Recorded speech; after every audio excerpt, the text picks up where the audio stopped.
Hey, what's going on? I'm Ryan Glick, co-founder and CEO of Groove. And if you're a real estate professional, I have something I think you're going to be interested in. We've developed a platform that's transforming the way deals are prospected and managed in the real estate world. With Groove, you can organize real estate data in one place and share real estate deals with just one click.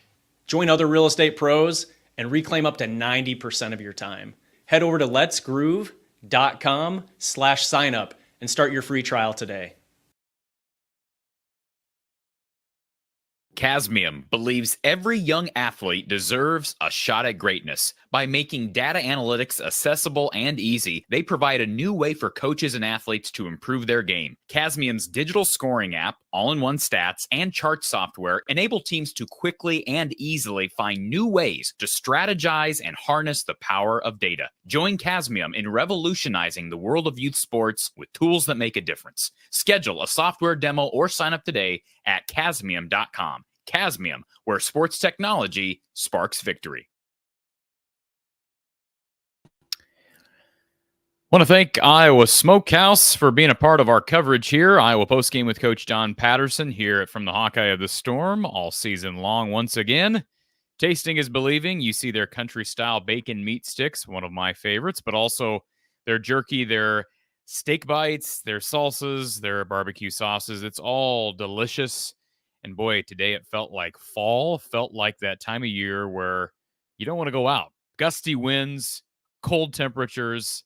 At least it felt cold. I know it's going to get worse, but spare yourself, folks. Order from Iowa Smokehouse on your phone or your computer at iowasmokehouse.com and use the code Hawkeyes at checkout for 15% off your order. That's the code Hawkeyes at iowasmokehouse.com for 15% off your order. Tasting is believing. And Brad Van Meter, check out his great work by giving him a call. He'll give you a great quote on insurance, whether it be homeowners, renters, auto, life, whatever the case may be. He's part of the largest auto insurance company in the U.S. Give him a call at 515-256-6480. You can check out his website. It's www.bradvanmeter.com. You can also visit him in person down at 4229 Fleur Drive in Des Moines. That's Brad Van Meter at State Farm. So without further ado, I'm pleased to be joined by none other than Coach Don Patterson.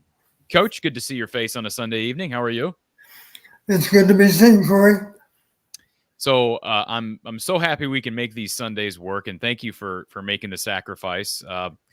You had some other obligations yesterday, and sometimes it kind of gives you an extra opportunity to study the game at a slower pace, right? Because oftentimes we're hopping on the air on a Saturday, and we've talked about the advantages of this. So I'm glad that we can kind of do both throughout the season and have this luxury. But of course, we're recapping Iowa's 40-16 win over the Washington Huskies, and I have a lot of things I want to get to because Kyle and I were able to talk a little bit about some takeaways, and we chatted with callers yesterday after the game. But Don, that was a very interesting ball game. Like there's games, especially under Kirk Ferentz and that regime, where it's like, okay, it's just another game and they're somewhat boring, at least from the fans' perspective. I'm sure as a coach, you find every game unique and interesting, but a lot happened yesterday. And I got a laundry list of notes I want to run through with you, but I'm sure you do as well. Give me your big takeaways, having watched the game, studied it closely. Obviously impressive when you look at the final score, 40-16, the home win. It was an impressive win in so many ways. I'll say it this way in summary, Cory. Yesterday, we looked like we might be one of those 12 playoff teams.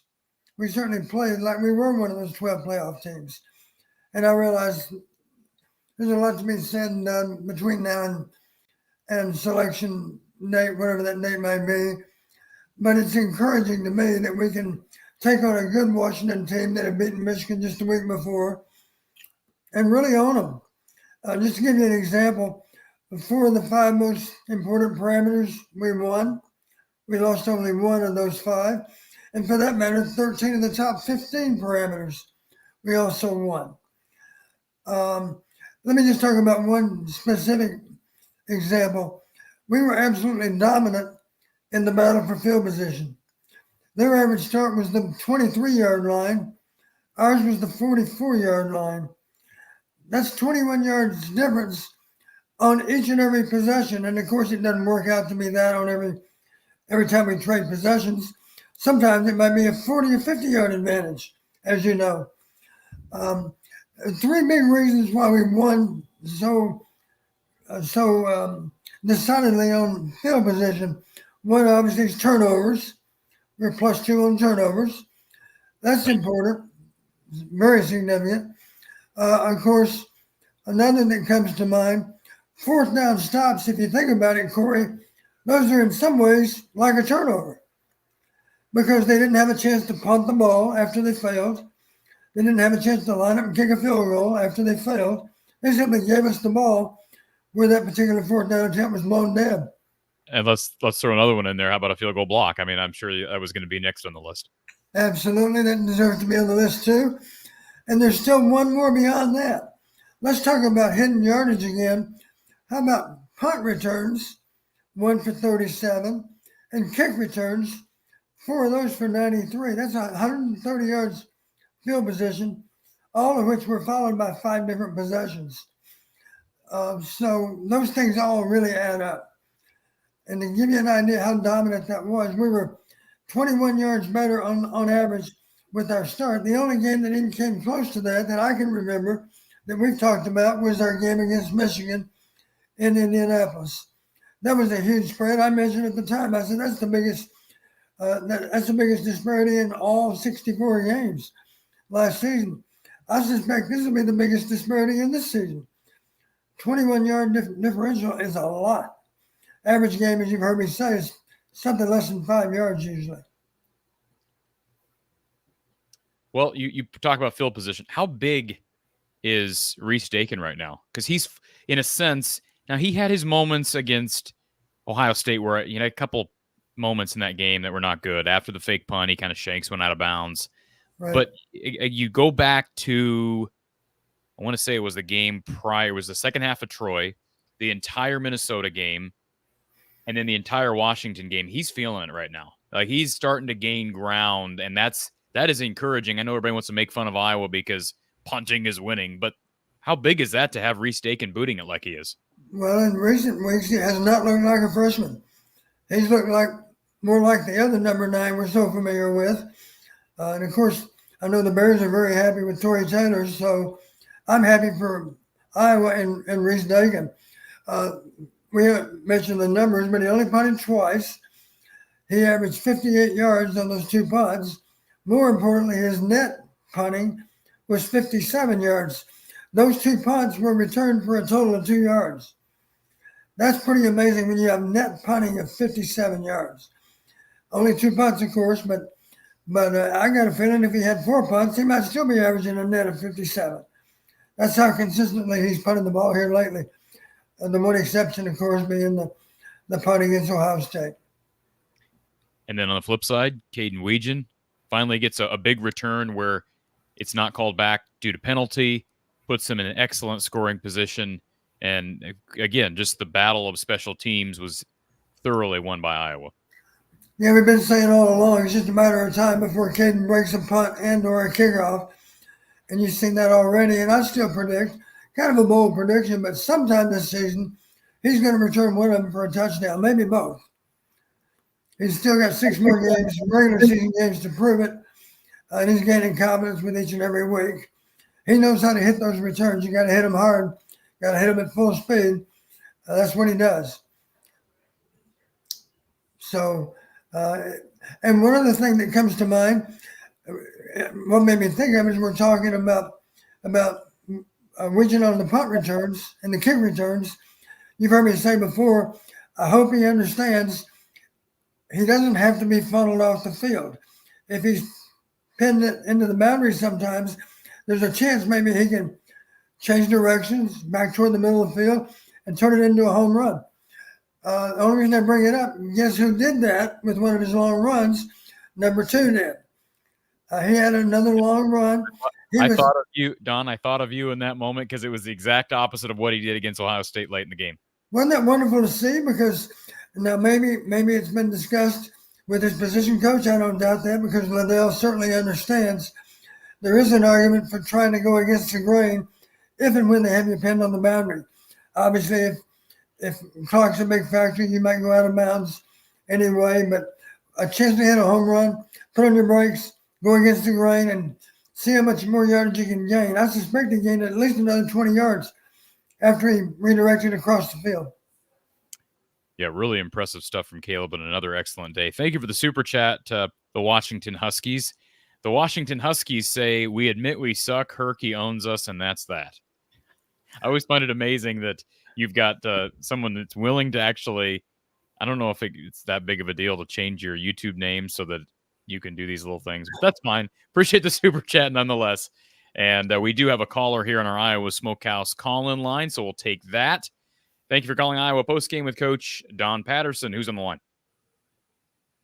Hi, Cory. My name is James. How are you? Good, James. How are you? Not bad. I guess I wanted to get Coach's opinion on what seemed like to me the first game all season long where we actually put together 4 good quarters of football. That's fair, isn't it, Don? I mean, Washington, I will say Washington stretched Iowa's defense there early, and I was real impressed with Will Rogers. But the numbers say that's a really good Husky offense, Don. Just talk about what James just said, the 4 quarters. Well, you're exactly right. We haven't, in our season so far, we put together 3 good quarters, or in some games, 2 good quarters, but yet to do 4. I think you can agree we didn't do 4. We won the scoring battle in 3 of the 4 quarters. In the other quarter, we were both 0-0, that being the second quarter, as I recall. So it really was a complete game in a lot of ways. I know when I congratulated Kirk on his 200th win, I texted that we looked like a playoff team, that really was a complete win. I think we won all 3 aspects of play. You can argue that, I guess, but the bottom line, let's brag on our offensive line. Our offensive line, it seemed like they did take it to heart. We had to play better than what we showed against Ohio State. They went out and did that. It looked like we owned them. My gosh. Here's the most impressive stat of all relating to our run game. our running backs carried the ball, Cory, a total of 32 times. None of those 32 carries went for a minus yard, not even one. Positive plays after positive plays. That's pretty amazing that you don't have one minus play among 32 run plays. I realize, of course, there were some minus yards associated with the quarterbacks, but I'm talking about the running backs. When they were designed as a ball carrier, they gained yardage every time. And in some cases, of course, they gained explosive yardage even. Yeah, I was really impressed with the running game yesterday. That was, again, like, the running game all season has been impressive, but yesterday really stood out to me as a really good rushing performance that they had yesterday. And they needed this because, James, I'll push back a little bit. They did not look good against Ohio State. And Don, it's a real good Ohio State front. They're good everywhere. But I felt like that was one of my big keys going into the game, the rushing game. And I know that's almost like stating the obvious, but it had to get back on track. It just had to, because that's got to be the bread and butter of what Iowa does. If they can't run the football, they're not going to be a good offensive team. It's just not the way they're built. Maybe in a year or two, if Tim Lester's still around and he's given some leeway to kind of shift personnel and adjust some schematics, maybe they can be a little less dependent on the run game. But is that a fair statement to make, Don? Yes, that is. You know, we have to know who we are. We're comfortable in our own skin. Primarily we're gonna be successful if and when we can run the ball with good consistency and of course keep them honest with a passing game. But it's kind of logical to believe if we can run for 200 and throw for 150, then that's probably going to be enough to get it done, because in the process of running for 200 and throwing for 150, we've been doing a good job of protecting the ball. The exception, of course, being second half against Ohio State, or to be specific, third quarter against Ohio State. Anything Yeah, else, that's fair. I also love the fact of, Caleb Johnson has been our go-to guy, but the other guys, Moulton and I forget the other guy, but those guys have also been doing really well. It's not just been Caleb. Absolutely. And the numbers speak for themselves, but 6 yards per carry as a whole. And there weren't, I'm trying to think, Don, what were the longest? Do you have the longest run plays handy? Trying to remember what the longest plays in this game were. Obviously, the one toward the end of the half would be right up there with Caleb cutting back inside. Yeah, but it felt like a more consistent day where these backs, specifically Caleb, but the entire backfield, as James highlighted, and this offensive line were consistently gashing Washington for 3 to 5 yards, as opposed to the feast or famine we had seen up to this point. And to me, that's a positive indicator as well. Right. I know our offensive line was very, very coordinated with their run schemes, coming off the ball with similar angles. You didn't see defenders in our backfield. That's where it all started. Our guys had a chance to get established downhill and pick up yards before contact. We had 4 explosive plays. The 53-yarder was the run that KJ had that we were talking about, where he went back across the field. We had a 33-yard pass play, as I recall, and you recall. Other explosives were 27 and 23. I can't recall for sure if they were both runs. I'm not sure. But we won on explosives. We won on super explosives. Those 4 plays alone, just to give you an idea, 86 yards plus another 50. That's 136 yards on 4 plays. They had a total of 3. Their total was not much more than half as much, 73 yards versus our 136. I got one more thing I want to mention here before I get off here. This is Caleb Johnson's, and it's kind of mind-blowing, really, that this is a thing. But this is Caleb Johnson's second game this year with having 3 total touchdowns. I've seen today that he's the first running back since 2012 that we've had that's done that. That's kind of mind blowing that it's been that long since we've had a running back do that. Well, you can count on one hand how many years they've even had an above average rushing attack since 2012. Frankly, Don, as much as the overwhelming perception of this program is they run the ball, they gash you on the ground, that's not always been the case. And yeah, I mean, the numbers do speak for themselves, but three touchdowns for any one player, impressive. And Caleb has earned all of those. He's not getting the ball too often at the 1 yard line after a big pass play. It's usually the result of a couple of big runs or maybe one big run for Caleb. So, James, appreciate you calling in, sir, and please call again next week if you can. Yeah, absolutely. I'm going to sit back and enjoy some dinner with the wife and listen to the show. Thank you, sir. Tell the Wi-Fi. Thank you. Here's another aspect of Caleb's play that I appreciated too, Cory. One of those touchdowns was a touchdown reception. And I think that's significant because up until now, here's a question for you, Cory. Has Caleb ever had a touchdown pass reception in his career? Great question. I wouldn't be able to tell you. I will say this. That's good for his NFL tape as well, right? Not just the fact that he got in the end zone, but his ability to catch out of the backfield is going to help his case on NFL draft day. Right. That's probably one thing they would say right now. Well, we don't know. He's really unproven as a receiver. So he had a chance to prove that he can be comfortable catching the ball out of the backfield too. Erica wants to know if you were surprised. She was surprised to not see more Jazz Patterson, Don. It seems like Kamari Moulton, he was, remember preseason, Kamari was on that one line. In fact, he was ahead of Caleb Johnson preseason per the depth chart.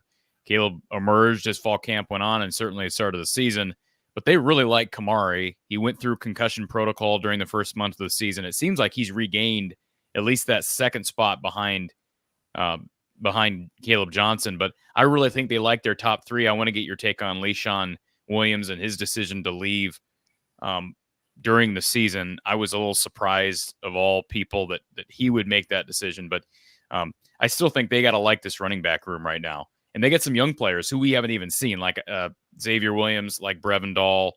They really like Max White. I think they're comfortable if Max White needed to play. We could still see, we have not really seen significant players on offense get hurt, with the exception being Stringa, who missed this past game. We'll see what they're built of if there's injuries sustained here during the last month and a half of the season. But I do think they like depth still at running back, even with LeSean gone. Yeah, I thought Kirk really summed it up well. If a young man is not happy within the program, then he's not doing himself any favors or us any favors to stick around when he's uncertain that he wants to be here. I think that's a pretty good way to put it. I don't doubt for a second Kirk is deadly sincere when he says, I just want all the guys to be happy. If they're not happy here, then I want them to feel comfortable pursuing it somewhere else. He didn't say this, but I know he means it. We're not going to run anybody off. Don't get us wrong. We'd like to keep everyone. But we understand if it's not right for you, then we're not going to argue that point with you because your opinion matters more than ours. If you're not really happy where you are, then it makes sense to consider pursuing it somewhere else. And I don't think LeSean lives here at all with any bad feelings toward the coaches or players, because I think he's been very much a part of the family since he's been here. Don, what are your thoughts on a guy like LeSean, who, by all accounts, was perceived to be kind of a leader on this offense? I know he struggled with injuries, but to leave the team basically halfway through the season, I know it's kind of signs of the times, but it's just sort of odd to me. Like, you could choose to sit out, right, and stay with the team in practice once you're healthy again. I can't imagine Kirk would say no to that, even if your plan was to transfer. I would think Kirk has appreciated LeSean's contributions enough to dignify him with a spot on the roster. And I don't know that Kirk would have reason to kick him. I don't think Kirk would ever do that, but I don't think there'd be cause there just because he planned on entering the portal. I just thought it was an odd decision Caleb Brown he also exited and then posted something very strange, some random story on his Instagram account that all it said was 4th and 1. I thought that was sort of odd and just not a good look.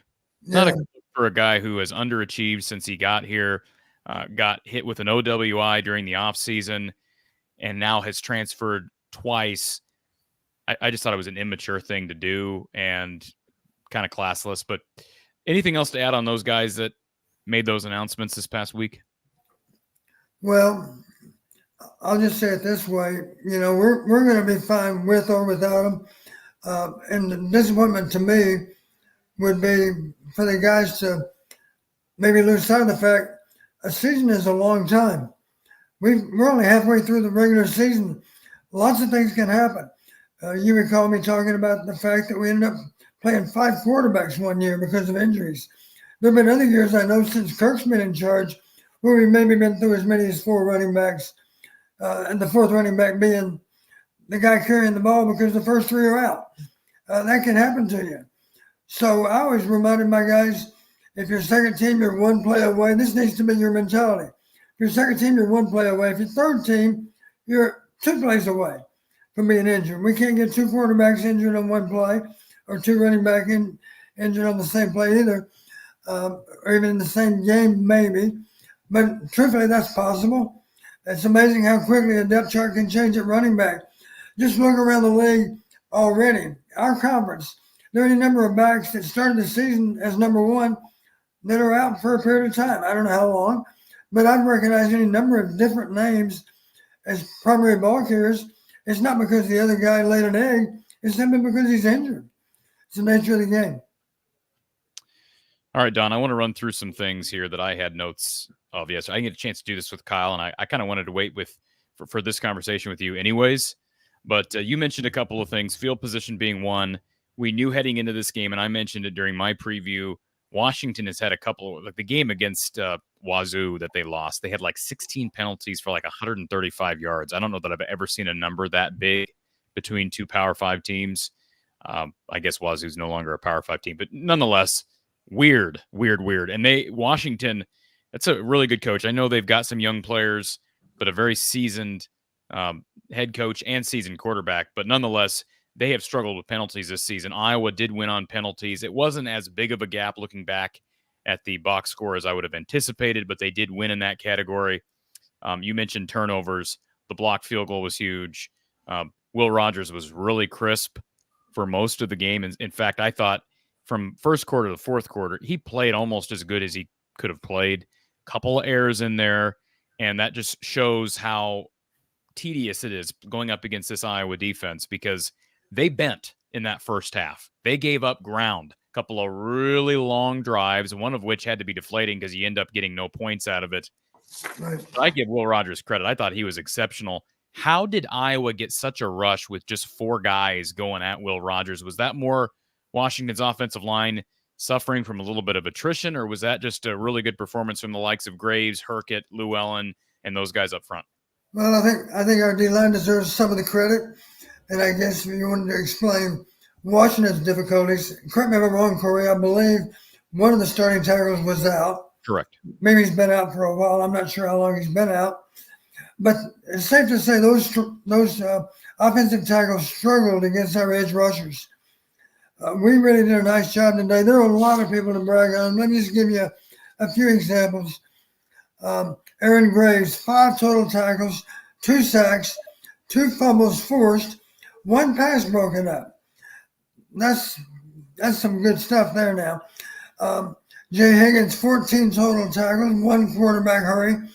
Nick Jackson, 11 total tackles, 2 quarterback hurries. I made this comment before I saw the stats.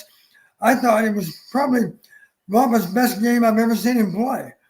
He ended up with 10 total tackles in that game. He's playing with a lot of confidence, flying around and doing things. I don't remember a bunch of missed tackles in this game, certainly not on his part. I don't even know if he had a missed tackle. He had a lot of good tackles. Officially, he had 10. Here's another guy that impressed me. Intrigger with 7 total tackles. We just had a lot of guys that stepped up and played played a pretty major role in the outcome. Dayton Howard's first catch is not just a good gainer; it's a touchdown. A well-designed play, incidentally, what we call an over route, and couldn't be thrown any better by Kate either. The ball was right on the money, hit him in full stride. Breaking of tendency, right? First down. I mean, it's a simple play action, right? But first down, play action. They haven't thrown to Dayton Howard. He's been on the field a lot in the run game. He's been on the field a lot so far this year. We're gonna have somebody. I remember when our friend Alex called in a few weeks ago and made a big deal about Dayton Howard being on the field, and this guy's not caught anything. Why is he on the field more than Caleb Brown? He's been on the field a lot for a lot of run plays. So what better than to bring him onto the field and go play action on first down? And catches I think it's his first career target as well. And he ends up going to the end zone. That kid's got a good future. And I love the story, Don. Remember us talking about him when he first got here? No other offers, not from another D1 school, D2, NAIA, no other offers anywhere that he reported. And Iowa offered him, brings him here, and he's in his second year and catches a touchdown on his first catch of his career. So that was fun. Couple notes here that I had from the game, and feel free to hop in here and comment on any of these, Don, and then we can take our next call. First quarter, I just had written down phenomenal early punt from Reese Dakin. I don't know. I know you mentioned the couple of punts that he had. They were both phenomenal, but great coverage on that punt. Iowa's had a bugaboo here or there this year with punt coverage, and that was right following a 3-and-out, so it was well-timed. You have, I'll say this, I complimented Will Rogers, but boy, he's got to be kicking himself because they had a flea flicker early in the game that he abhorrently underthrew, and Right. Deshaun Lee was beaten. Talk about that play, Don. Well, the thing I was glad to see, you're right. It certainly caught us off guard. Second play of the game, as I recall, right? But what Deshaun did, he was beaten early on, but the ball was in the air a little bit too long. He didn't give up. He competed to get back in on the play. And without that contact, I don't think there's any way the guy would have dropped the ball. He contested the throw. He interfered with the guys. He didn't interfere in terms of pass defense. I think he got there a split second early, but in general, they allow you to do that. You've seen that any number of times. I thought it was a good no call. Yeah, the bottom line, he kept competing. Just a split second early on contact, no call, ball was underthrown, but Deshaun did not give up on the play. Even if you're beaten, you got to keep competing because sometimes the pass is not on the money. And even though, and a lot of our fans may not realize, Will Rogers now has thrown for 14,000 yards. The guy has a good arm. They were given some comparisons to, was it Goff, I guess, right? They were talking about Goff. Is that his name? The pro quarterback? Yeah, Jared. Yeah. Jared Goff, yeah. And I think that's a pretty good comparison. Will doesn't have the world's strongest arm, but he processes well. He's got a lot of experience. He throws with good accuracy. Let's face it, they were doing a good job with their pass offense on those two early drives. And they did a good job keeping it off balance. The ball was on target. We were getting some pressure on him, but they were making plays on us too. 2 drives. Think about this: 14 plays, I believe, on each of those first 2 drives, right? 148 yards offense on 2 possessions. They drove 73 and 75 yards, and they had exactly 1 touchdown to show for it, but not 2. Right. Like, I had written down a 7.5-minute Washington drive ends in blocked field goal. That's got to be deflating when you. Because isn't that sort of designed? I mean, I'm not saying Iowa wants to give up all that yardage, but the bend don't break concept. They keep everything in front of them. They know how dangerous Will Rogers, and even though they lost a lot with their wideouts from last season, they've still put up great numbers in the passing game. And you kept everything in front of them and then make one big play on special teams, and they come away with 0 points. That has to be deflating to a Washington offense that was moving the ball, right? Absolutely. Great effort by Wade on the play. He got one paw really high in the air, and we were lucky enough to have that ball hit his extended arm and extended hand, of course. And for that matter, Second drive, we established the running game. Tim continues to do a good job with misdirection. Nice reverse by Wiggins, you might recall. I believe that was for maybe 11 or 13 yards on that play. A great misdirection counter to Cory Moulton. That puts us down on the 6. KJ runs it in the next play. That drive is 9 plays, 80 yards. It took us only 4:24, and we did score the first touchdown of the day. And after, I can't remember, I think after the first 22 conference games, you score the first touchdown, your record is 19-3. And it was a beautiful drive. I mean, you kind of hit that it was a well-orchestrated drive. I know everything looks better when it's executed well by the players, but it was a very well-called drive by Tim Lester.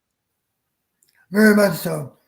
How about the Caleb Johnson? We should mention this. The Caleb Johnson near fumble that, had it been called a fumble on the field, probably would have stood, because I don't know. It was really close, and I don't know why Fox goes away. All these networks, they leave now during replay reviews because they got to get more ads in. Yeah. But it was very close to being called a fumble. It was called no fumble on the field, and it stands. Don, second quarter. How about this? I love, another play that I thought of you on. Second quarter, Washington has the ball. Do you know what I'm going to bring up here? You know what I'm going to bring up? Early second quarter. Any idea? I gotta have it in my notes here somewhere, but I'm bringing that under the pressure of finding it. Well, somebody once told me that they had a hard time. Not you. Somebody once told me they had a hard time ever imagining a 3rd and 1 as a waste down. But that's exactly what Washington did. I forgot about that. They go 3rd and 1, shot down the field. Then they go QB run on 4th and 1 and get it.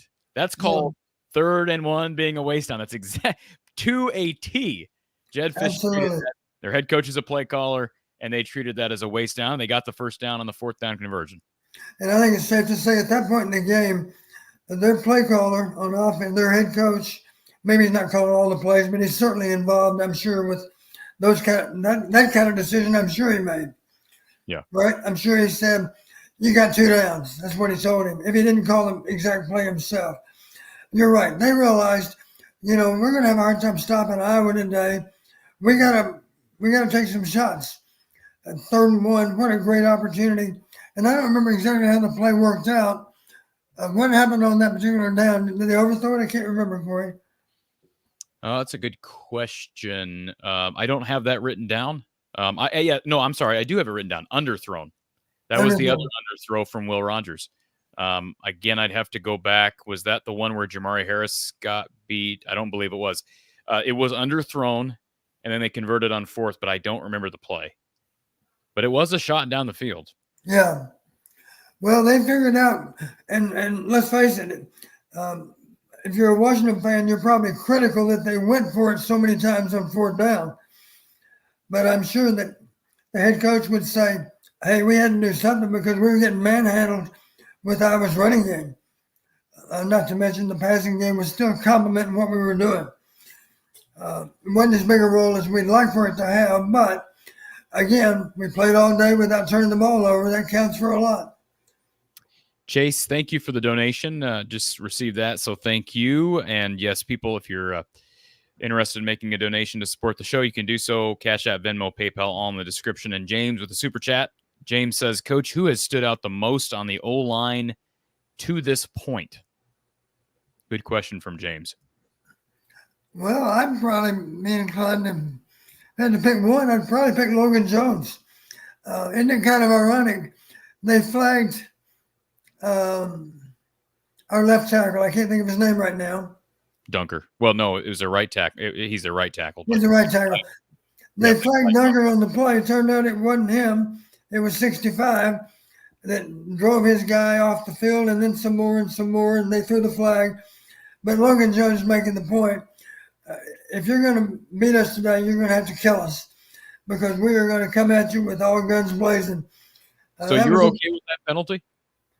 Well, I would have been livid on the sideline because he's driving him into a water cooler. I know. It was just unnecessary. It was a dumb thing to do. But Logan Jones does play with a lot of passion. He does. It got the best of him on that moment.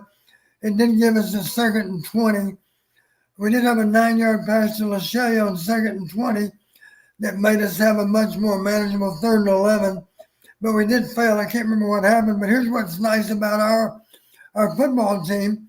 We failed on that 3rd down attempt, but the very next play was a 61-yard punt that absolutely flipped the field.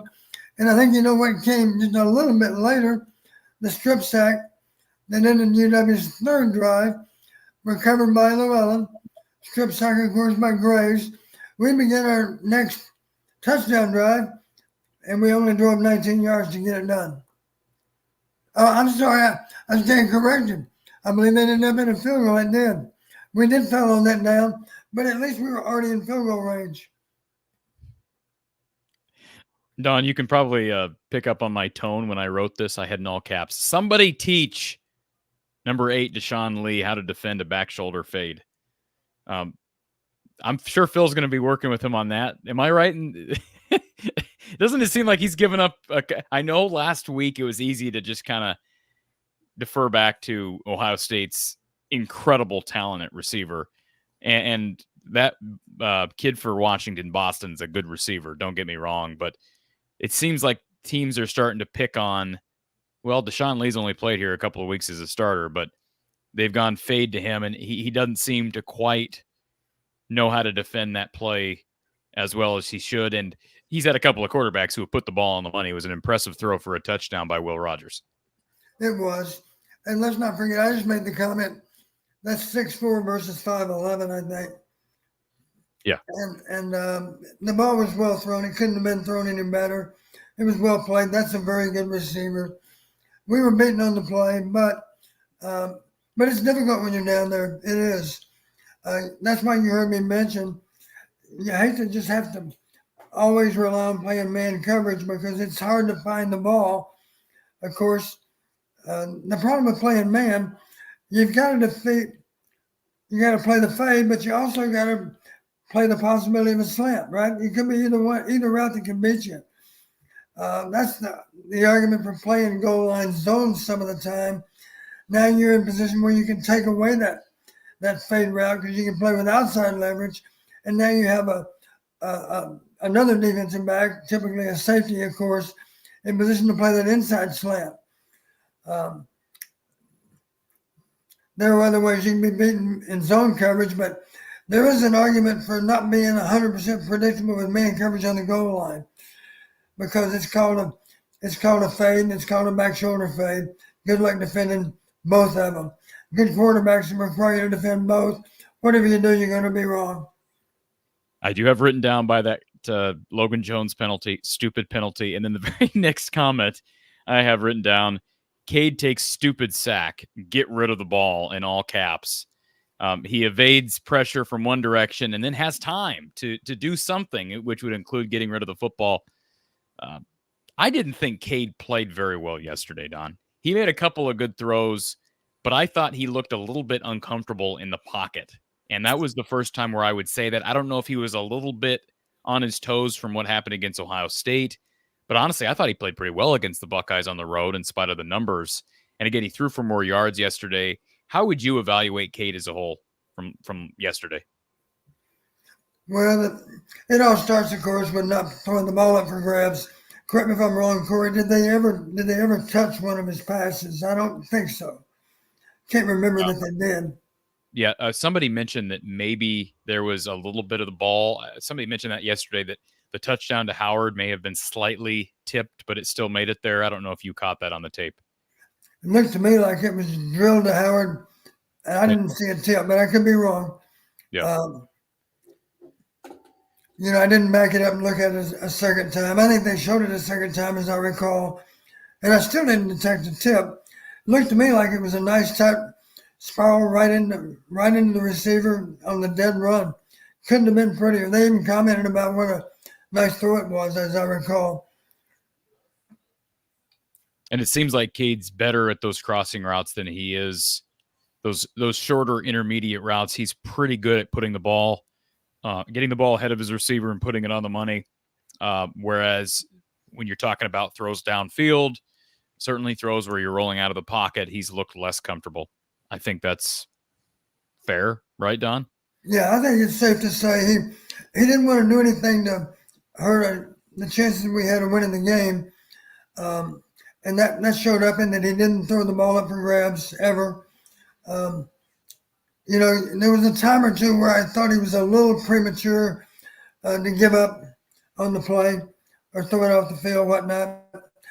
I know there was that play at the end of the half. I'm sure he was instructed. We just want to be sure we have the field goal attempt. So any doubt in your mind, just wing it off the field and be done. And he was looking, I think, for a specific coverage look. We didn't get it.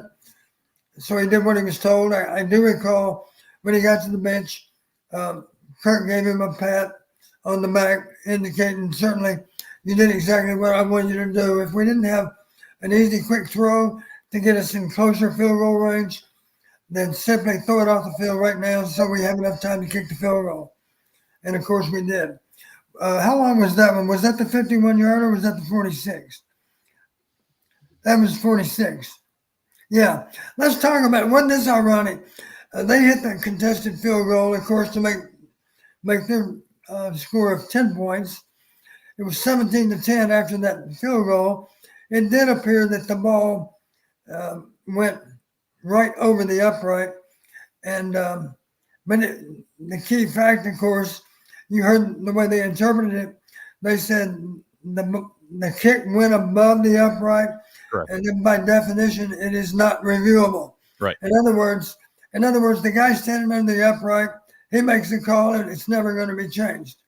In other words, we don't have enough money to A, have a camera underneath directly, or B, have lasers that go straight up, or C, just create longer field goal posts. Apparently, we don't have the ability to do that. You know, you would think at least they'd come up with the idea of having longer uprights. Well, sure. I mean, how hard would it be? You have drone technology, for Pete's sake. Why can't you have some camera view from above or below? Yeah. You review anything and everything else. Apparently, you can review a player waving his hand and call it an invalid signal, but you can't review whether a field goal is good. That just seems odd. Yeah, you can bet that those kicks over the uprights are going to be discussed. But you're right about that one thing, Don. Both of those kicks, by definition of the rule, I believe should have been no good. And I thought it how ironic that we make our kick, and it appears to be right over the upright also. Yeah, I think Drew's was a little closer to clearing on the inside, but they have to clear without touching that imaginary upright. Right. And I don't think either guy did. Certainly the Washington kicker did not. Right. But I think you're right. Drew's was ever so slightly more inside of the upright, but it was also close to that right upright again.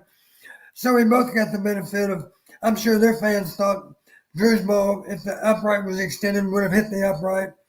And the way they would tell it, it would have bounced back and not through. Incidentally, I saw one time, and I've seen in some highlight reel, a field goal attempt that actually bounced 4 times off the uprights, and then went through. It was off. I think it was off the upright, and then the crossbar, and then the other upright, and then the crossbar again, and then it went through. 4 I times. haven't seen that, Don. I have seen one that went off an upright and a crossbar and went through. I've seen that kick before. Yeah. It went in Army's favor, as I recall. So, gosh, it was against one of my old coaching buddies. He was coaching at Vanderbilt at the time, and that kick went against him. It was one of those bank shots that went the way you hoped it did, based on who you were cheering for that day. But anyway, at least we had momentum at the half. We were up, and it may sound like a small thing, but you've heard me talk about it. A 7-point lead is a lot different than a 10-point lead.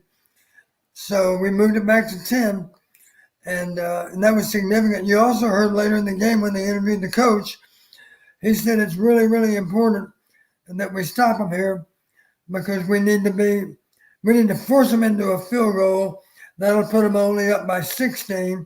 We were up 13 at the time, and you see how a coach thinks there. 16 is doable. On the other hand, 20 is not doable. Not if they're running the ball well, and of course we were running the ball well, and we were doing a good job of shortening the game. I'm going to clarify something for Dude Liberty. He says, I think Drews would have kicked in. It doesn't matter. By definition of the rule, it has to completely clear. So if it would have grazed in the imaginary upright, by rule, it's no good. I'm not saying it's a good rule. I'm saying by rule, it's no good. It's a bad rule because let's face it, if it goes off the front side of the upright, if it's directly into the upright, of course, theoretically it bounces straight back. But the point is that it would not carry them through unless it was clearly on the inside of the upright. But again, that doesn't matter. Right. It doesn't matter by the rule. And Tim, I'll challenge Tim on this. I'll go back and look at it again.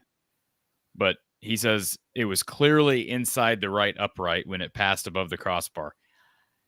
It was inside. It was closer to the inside than outside. But I'm saying I'm not convinced that it cleared, that it would not have touched the upright. Had that, and if it, that's the rule, as dumb as it is. Yeah, you're right. If the flight of the ball was into the upright extended, that wing official, that official underneath that upright, by rule, he declares it a miss. Right.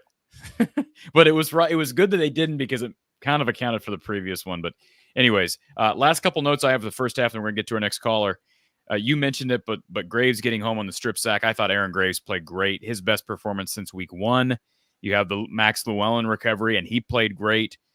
Really helped them with pressuring the quarterback in this game. Disappointing that Iowa followed that up with basically a 3-and-out. They get 0 yards, settle for a red zone field goal.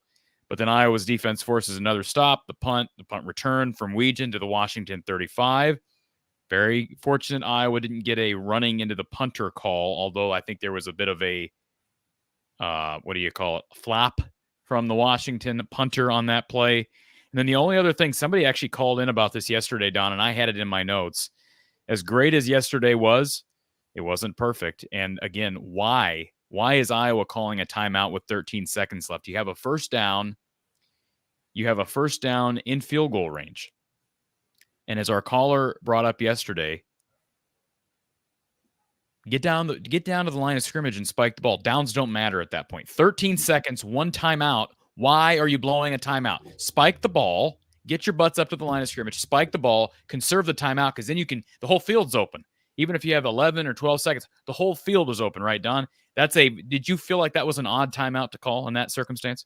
Yes, it was. Do you feel, and the only way I can defend the timeout is if the Iowa players were not hustling fast enough to get down the field.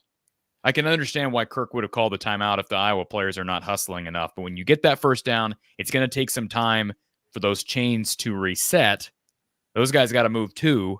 So there's no reason why they can't get up to the ball, get up to the line of scrimmage and clock it. Right. And it forced Iowa. Now, they did follow that up with, I think, Cade's worst throw of the day, where Reese Vanderzee busted free and had space, which would have been a touchdown up that left sideline, and Cade airmails him. So kind of disappointing that they had to settle for the field goal. Better 3 than none, but that was sort of a disappointing series of events, I thought, those final 15 seconds of the first half. Yeah, talking about things to clean up, most quarterbacks failed to see the play clock, and we had to burn timeouts from the bench. Very true. Good point. You know, twice in the second half for Iowa. Yeah. And for that matter, of course, Sullivan fumbled the direct snap. That was a loss of 6. We settled for a 25-yard field goal that time. And Sullivan failed to see the play clock on the goal line. The bench called the timeout. And then a little bit later, Cade also forces Kirk to take a timeout for the same exact reason. The game was not, I think they were a little too relaxed. You got to be on point with every snap of the game. That's a mental mistake that veteran quarterbacks shouldn't make, and they're both veteran quarterbacks.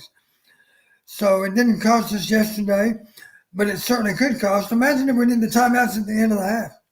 Yep, I was thinking the same thing, and you've mentioned that, Don. What did Hayden Fry used to say as it relates to using timeouts early in halves? You said something to me about his coordinators. Well, the defense knew it was kind of a standing joke. The defense, Coach Brazier's not entitled to any timeouts. because Coach Fry wants to keep them all for the last of that possessions in that half. And you do recall, Cory, we were very, very good at 2-minute offense. And invariably, we did a good job of keeping all 3 timeouts until we needed them. We'll talk more about the second half. The Hawks led at halftime 20-10. We'll talk more about that second half here in a bit. But let's go to our Iowa Smokehouse call-in line. And we'll lead into that by giving a quick plug to our sponsor, RTI Threads. Check out the apparel of Aaron Graves, Jacob Gill, Carson Shire, Zach Lutmer, and much more over at rtithreads.com. You'll get a quick website tour here in a little bit.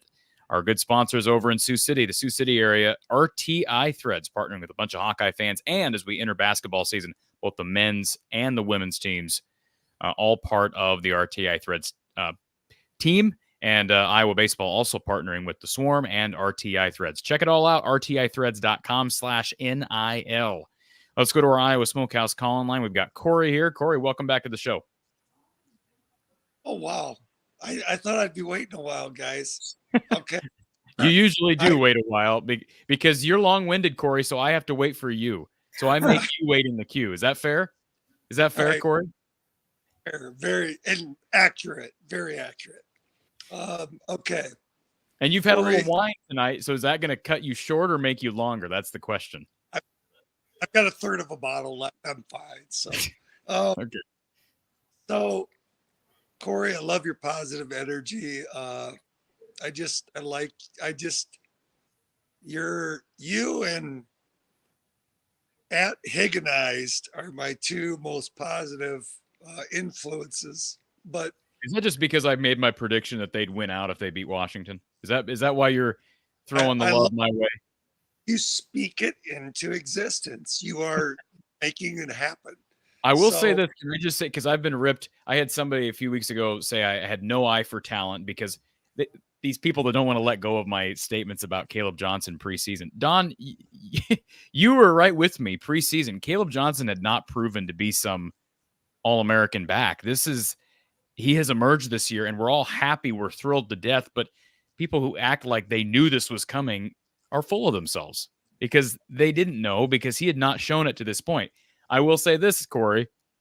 Iowa's offense, I told you that the passing game would come alive in October. It wasn't some air raid yesterday, and nor will it be. But they score 40 against Washington on the heels of a loss against Ohio State, and I stand by my prediction that the win at Washington would throttle them forward and give them momentum to winning out, and I stand by that. I still think they've got an excellent shot at winning out. Yeah, and one at a time. And I think, to me, I'm most nervous about, and I'm taking my boys. I mean, it's only an hour away. We're going to Lansing, and I'm nervous about this game after a big win that we really needed, a bit emotional. Don't be nervous about this game. Michigan State's horrible. Don't be nervous. Hey, I can say that. The players can't say that, but I'm just telling you right now, they're not losing at Michigan State. Did you see Vanderbilt, Alabama? Michigan State is not Vanderbilt. Okay. Vanderbilt would whip Michigan State also. Yes, they would. And I saw Vanderbilt, Kentucky. That's a good Vandy team this year. I mean, I can't believe I'm saying that, but that's a good Vandy team. Okay, that's a bold statement. That's like... Well, I mean, they're not. I don't know if they're going to be bowl eligible. What's their record? I don't even know what Vanderbilt's record is. But listen, Kentucky's been impressive this year. You know, and they're always competitive under Mark. And Vandy, they lost by one score yesterday to Kentucky, I believe. Yeah, I mean... Didn't Kentucky beat LSU last week? Or am I confused? They came back. You're confused. Wait, they came back. Oh, I know who they beat. They beat Ole Miss. Remember that? Absolutely. They came back. They were way down, I think. And they nearly beat Georgia, correct? Didn't they nearly beat Georgia earlier in the year? Georgia tough too. They're like a third quarter, fourth quarter team. They're a second half team. Just they don't quit.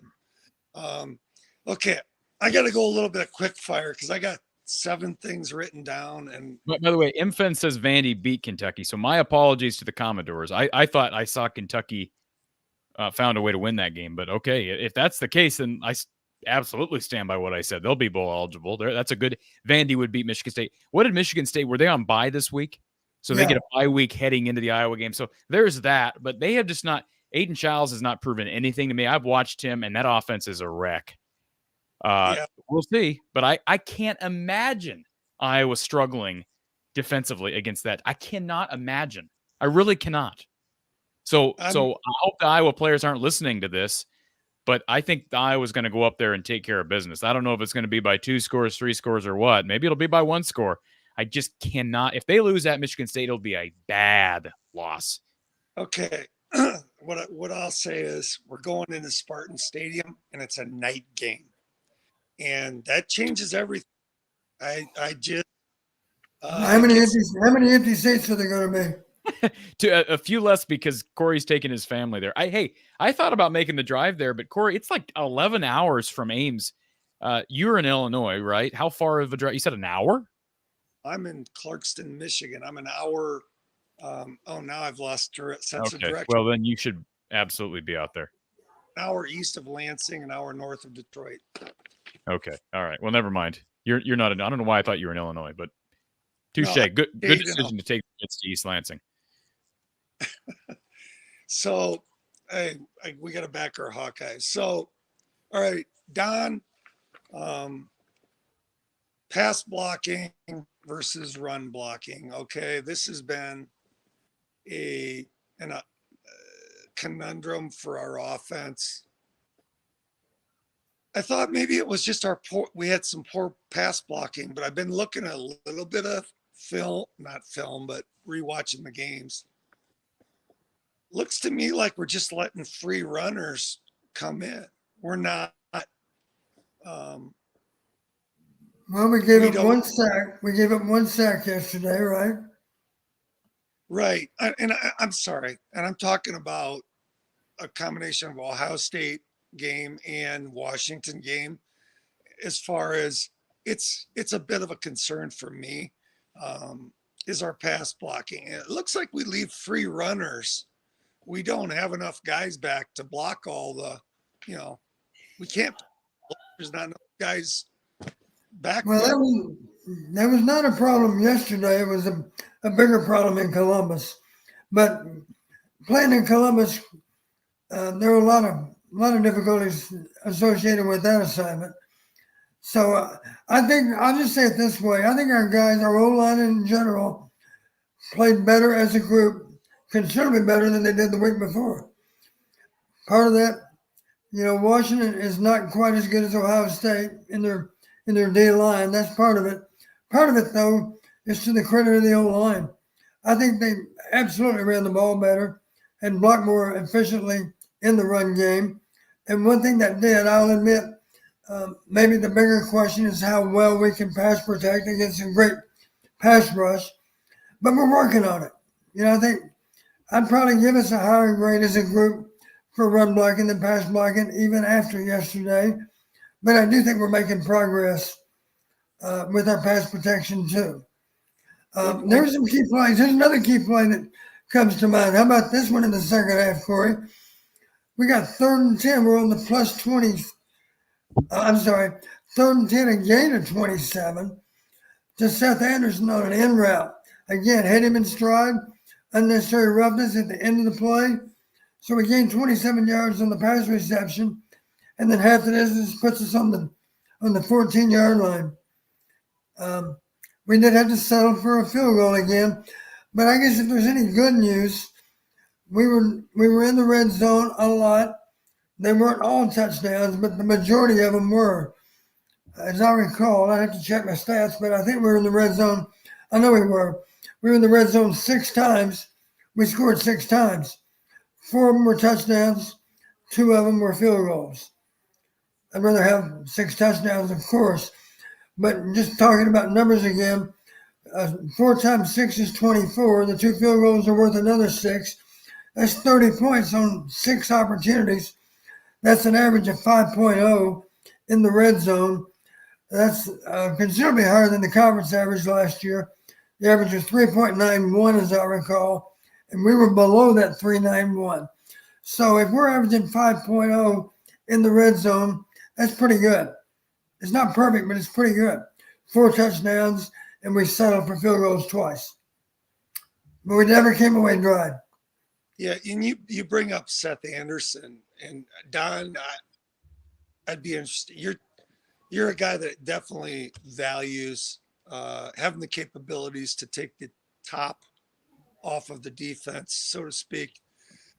Just watching Seth Anderson live on the field, and I'm from an end zone perspective, he looks fast.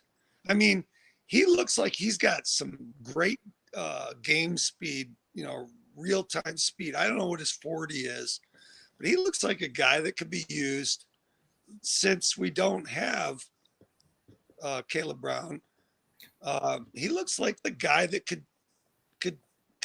take the deep ball. For all we know, Cory, this is the first time maybe that he's really been healthy enough to perform at all.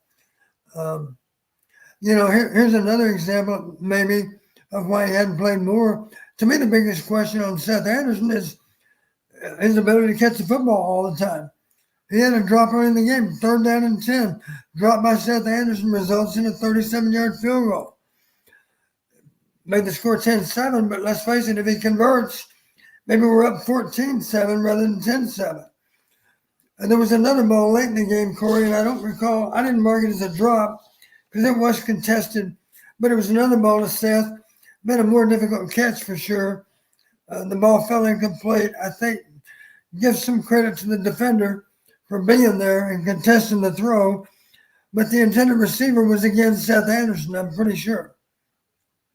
Okay, yeah, I guess I didn't catch some of those misses in the live, game action, so I wasn't aware of that. But just from a speed standpoint, it looked like, and it could have been who was covering him, but it looked like he had favorable speed. It looked to me, it gives me hope. You're right. I mean, it could be another guy to add to the mix. Think about this. Here's a question for both of you, Corys. If I told you before the game, Cory, our most reliable receiver is not going to have a single catch today, what do you think our chances of winning the game are? You'd say, well, they're probably not very good because we all like the way number 5 plays. Was he targeted even? I don't know for sure that he was targeted. I'm curious why that was, Don. Any idea? Did you see anything on Saturday as to maybe extra attention to his side of the field from Washington? Or, I mean, he was out there. Yeah, I don't know how many snaps he got. To my knowledge, he was in the mix much as he always was. Yeah. Simply, I don't know. It's a good question. Of course, we only threw a limited number of times, so he didn't have many opportunities to catch a ball. Lachey comes to mind, too. I believe he had 2 catches for 20 yards, both in the first half. Of course, we didn't throw very much in the second half because we had a nice lead and we were doing a good job protecting it. I will say this. They had a couple less receivers at their disposal with Caleb Brown gone, Addison Estringa hurt, and he's been targeted a lot this year, I think, more than Luke Lachey heading into Saturday's game. But as you mentioned, Seth Anderson back. They finally target Dayton Howard. And I think Dayton Howard's got, I mean, I keep saying that, his size, seems like they really like him as a blocking receiver, even as a young guy. And I think he's got a chance to mix in. And again, opportunity when you have guys leave the program midseason. But I'm guessing that Jacob Gill will get some concerted targets here this next week, is my guess. Yeah, no doubt about it. Jacob Gill is still our most reliable receiver, regardless of what happened yesterday. Yeah, I see Jacob Hill as our Billy Happel. I see Dayton Howard or RVZ as our Marvin McNutt. I think RVZ's he's got to bulk up a little. It looks like Dayton Howard and even Bowie they look a little beefier, a little bit thicker, to where they've got the ability to hand fight a little bit. Okay. Cory, you're right about one thing. Our pass game is still a work in progress. And Cory, Brada, I think you're right. We're going to see improvement, maybe not on October 1st, but certainly in the weeks ahead, we're going to see improvement in the passing game. I'm confident in saying that. So I'm going to quick fire so I can spit it out and get out of your way. So I'm with you, Don. That screenplay to Caleb Johnson, it just sent echoes of Akram Wadley with those fast, over pursuing defenses. I think that's a huge weapon. And I was so excited to see it, even if it was just one. It's another tool, and I think it's a valuable tool leading forward. So I was glad. I was glad. Remember this, Cory, about play action pass. One argument. This is the truth. Just remember, any kind of play that's devised so that you can throw the ball to a faking back, that's worth considering, because people tend to forget about faking backs. That's the truth. Play action pass, who do you forget about? The faking back. Once you realize it's a pass, you're in the coverage and trying to figure out where they're going to throw the ball. And the guy, if you forget about any receiver that's eligible for the ball, it's the same guy that just faked the play action. So Don't be surprised if you see more throws to a faking back up ahead. Real quick, Tyrone Tracy just scored a touchdown for the Giants. Figured I'd throw that in the mix. Correct me if I'm wrong, Cory. He's carrying the ball all the time as a running back in the NFL. Yeah, he's the starter right now with is it Singletary out? So Hawks in the NFL real quick. Cooper DeJean got his first sack. Tyler Goodson. His first start. Yeah. And first start, Tyler Goodson had 51 yards on 8 carries. Very efficient. Yep. It just warms my heart to see Parker Hesse. He's employable because he's a reliable guy. And here he is. He's playing fullback for the Lions. I love it. It's the Detroit Lions. So I've always been a Cowboy fan, Cory, but right now my heart's with the Lions. I think you know why. There's a lot of black and gold up there. And to my knowledge, they're all playing well. And, there's a lot of echoes of, people even get on there and say it. There's a lot of podcasts up here and they say, man, the Lions front office, they love their Iowa guys. They just love their Iowa guys because they're reliable. They come in and it's plug and play. They're professionals. When they come into this league, if they came from Iowa, they're already tuned in and ready to roll. Plug and play. They're true, consummate professionals. Okay, I'm going to try to sneak in a couple of things just to plant seeds for the chat. Who is the new fake ID of college football? Is it Indiana or Iowa State? Who looks like they're not as good as what their record shows? Is it Indiana or Ohio State? I'll follow you, Cory. Which one is Ohio State or Iowa State? You said Ohio State. Indiana or Iowa State? I'm sorry. I would probably go toward Indiana because they're young, new coach. Iowa State's kind of been here before with Matt Campbell. And I watched that whole game. I wasn't actually watching Ohio State, Oregon. I was watching Iowa State, West Virginia. And, they just start slow. They did it against Baylor. They did it against West Virginia. They did it against Iowa. Once they get going, they are so good to their receivers. Like, as I was watching last night, I'm like, man, they make it look easy with Jaden Higgins and Eli Green and Jalen Knoll and Rocco Becht. And Bremer, the tight end. They're still utilizing tight end. It's the state their passing game is a lot better than Iowa's. I think that goes without saying, but man, they are fun to watch through the air. I'll say that. Okay, and I also want to propose, I'm trying to quick fire here, but why don't we market this whole beam concept similar to the Sacramento Kings and Keegan Murray lighting the beam? Let's light the beam for the field goal posts with the special teams player of the week from the previous week. we pride ourselves in special teams. Let's get 2 beams and 1 button. And at the beginning of the game, they swarm out and someone comes over and slams the button to light the beam for the special teams, because we stand on our special teams at I. That's my proposal. And then you're not scared of Michigan State. So my last question is, on this schedule, which team makes you most nervous? Now, I said Michigan State because we're coming off this emotional win, but I'll just tell you, moving forward, I have 2 teams of concern, and that's Wisconsin and Nebraska. But I want to ask you guys, which team concerns you most? A power Wisconsin running game, or big, tall receivers and a pretty doggone good quarterback at Nebraska? Right now, it's Wisconsin because they're playing hot, but this could change in a couple of weeks. They scored a lot of points these last 2 weeks, but again, there's some bad teams in this conference. There are some bad teams in this like Michigan State's bad, Northwestern's bad.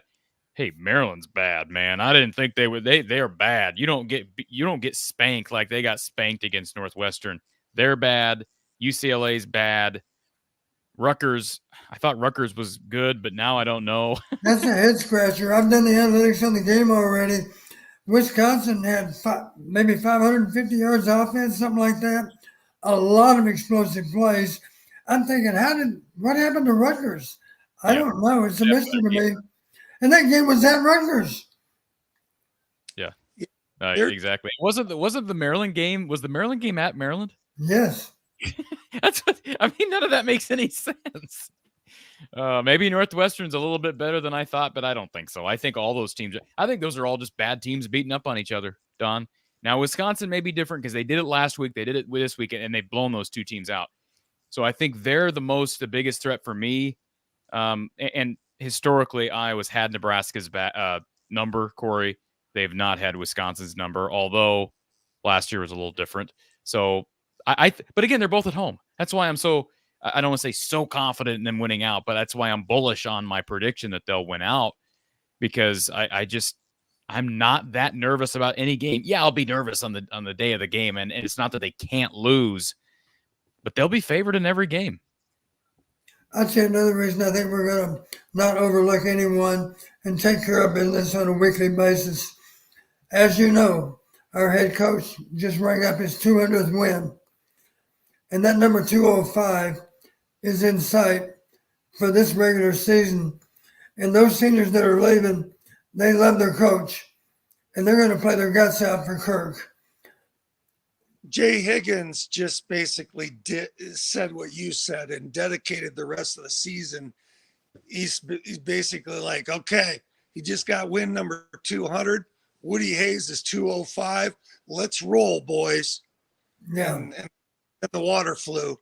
And so, yeah, I may not sell any more of my tickets. I might make that 1,000-mile drive every weekend. Cory, you made me nervous now for Michigan State. You're telling me we better be on upset alert. So I'm not going to sleep as well tonight as I was until you called. Well, I use certain sedatives at times. No, I respect the fight of the Spartans. I think of teams that rise up when they have no business doing so. I think of Michigan State taking on Ohio State and beating them when they had no business to do so. So I have some respect for Michigan State. I respect all my opponents. Oh, last thing, one quick cheap shot, low blow. Erica, I know you're listening. She says quick firing is dead. Go ahead, Cory. Oh, it looks like Erica landed the first punch. Yeah. I will go down on record as stating this fact that Brian Ferentz has no affiliation with Maryland special teams. He has nothing to do, no oversight with their poor special teams performance. So if she was trying to take a shot at BF, it's Cory's not got working. his back. I got his back. Cory, appreciate you calling in, sir, as always, and we'll talk to you after a win against Michigan State. All right. Hawks. Thank you, sir.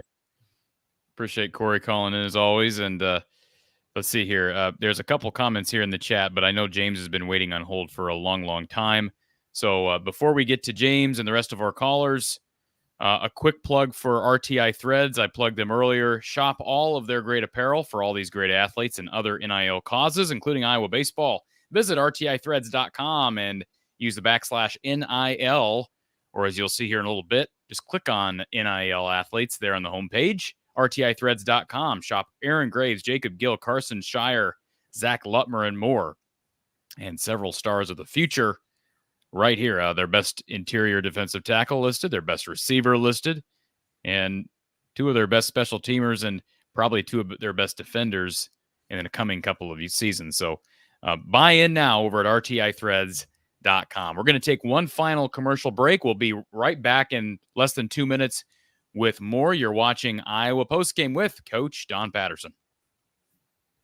Casmium believes every young athlete deserves a shot at greatness. By making data analytics accessible and easy, they provide a new way for coaches and athletes to improve their game. Casmium's digital scoring app, all-in-one stats, and chart software enable teams to quickly and easily find new ways to strategize and harness the power of data. Join Casmium in revolutionizing the world of youth sports with tools that make a difference. Schedule a software demo or sign up today at Casmium.com. Casmium, where sports technology sparks victory.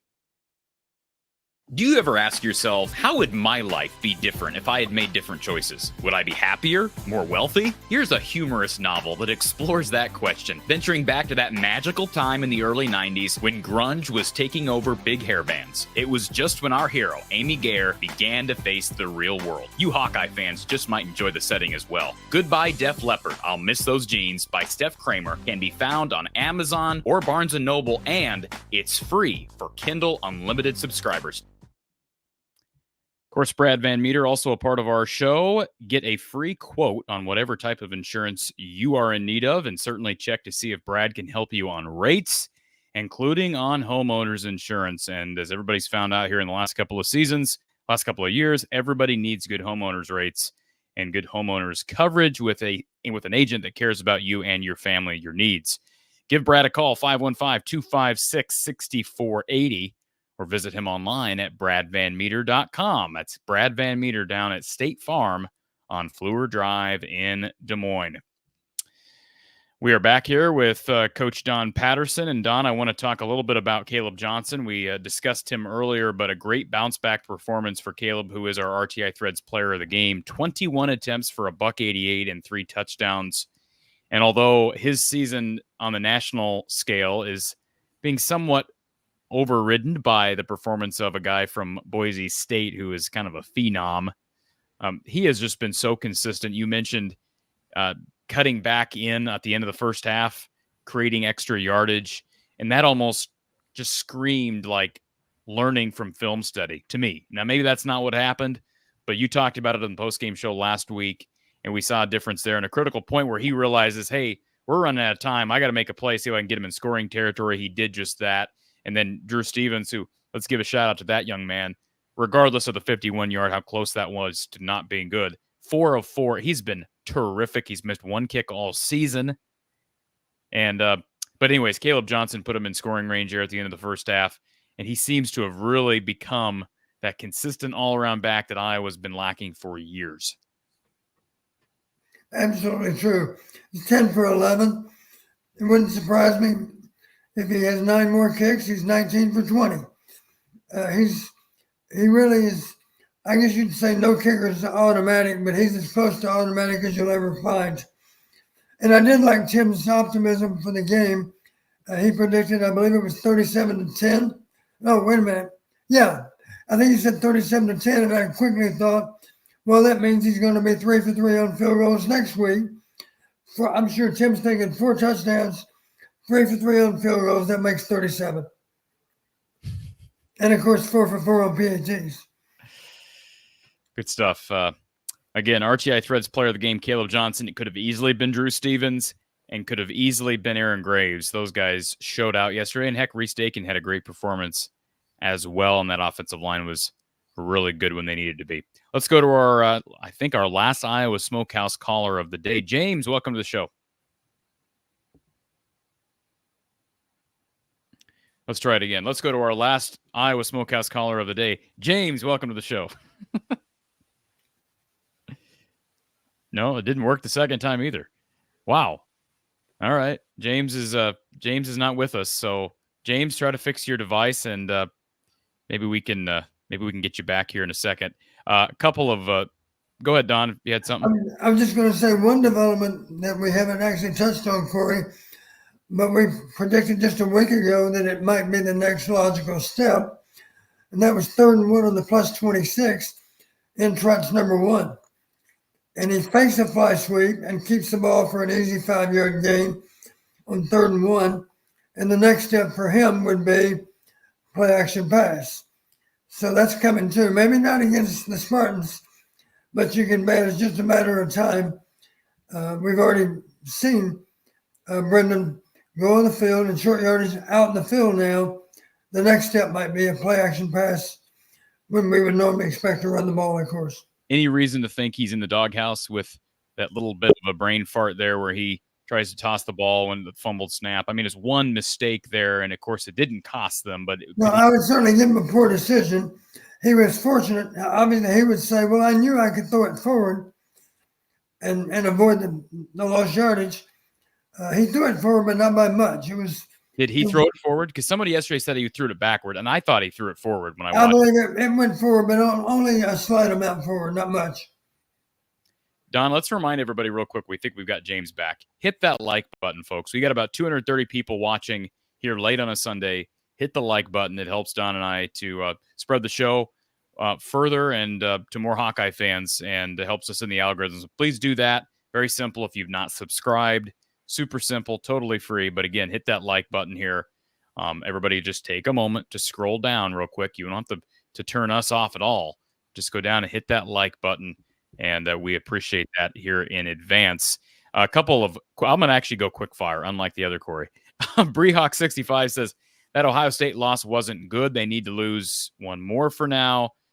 One more now. And Durrell MVP says, hey, Iowa's chances of making the Big Ten title game took a significant hit. I agree. I think it would have been better for Iowa's chances if Ohio State had won. But both those teams went into the game unbeaten. So there's a lot of season left here. Just like Iowa could drop another one. If Iowa wins out, hey, Ohio State could lose against Michigan. We've seen crazier things happen. Michigan's owned that series of late. Not saying it's going to happen. Michigan's got some problems, but they got some time to fix it before the game. So, hey, one of those teams took a loss. I know one of those teams remained undefeated, but it just takes one more loss for Ohio State somewhere for all of a sudden that second spot in the Big Ten title game to be wide, wide open. And then even if it isn't, Iowa still would be in a tiebreak scenario, and you'd have to compare records. I think the next criteria, Don, would be record against the highest, the best teams, the teams with the best conference records in the Big Ten.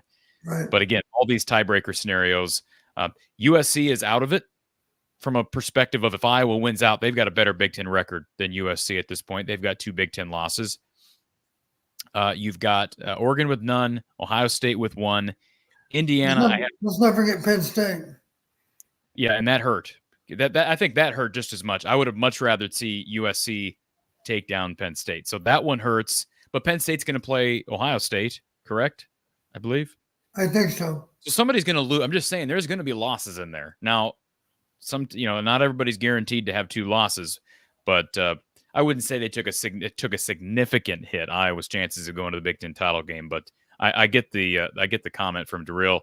Matthew, first time being able to watch the show live. So shout out to Matthew Wallace. Thank you for being here, Matthew. It's always good to see longtime listeners, first time live listeners. So thank you, Matthew. And Bob, thank you for reminding everybody, yes, to hit that thumbs up button, the like button. It is appreciated. Kyle brings up waste downs and how I have not talked about waste downs much this year. Tim Lester has not really taken advantage of those overall. And I'll defend him to some extent. It's his first year as coordinator, his first, few games as coordinator in the Big Ten. And the Ohio State assignment was just difficult. They didn't have maybe one or two. I don't even know that they had a waist down chance against Ohio State. They haven't had a lot of 2nd and 1, 2nd and 2 opportunities done. And the times they have, I've noted them mentally, internally. I've noted like, hey, okay, they ran the ball. And the run game is so much better this year that I can kind of understand it more. Because like they have a better chance of hitting big plays on the ground than they do through the air. But I think they'll still take advantages from waist downs. Tim Lester made it very clear. He's an advocate for taking shots, but they have to be calculated shots. Right. And I think those are still probably to come. He's still getting acclimated with things, and he's got a great tailback and a great run game to rely on and lean on right now. So I think you're right about Ohio State. I don't recall that we got into 3rd and short very much at all, or 2nd and short. Very few of those over the course of the game. But who's to say that we won't use waist downs? Put it this way, it doesn't bother me if we don't use them for a while because that run percentage is getting higher and higher and higher on 3rd and short or 2nd and short. exactly. And that means when we do pull it out, it'll have an even better effect than it otherwise would.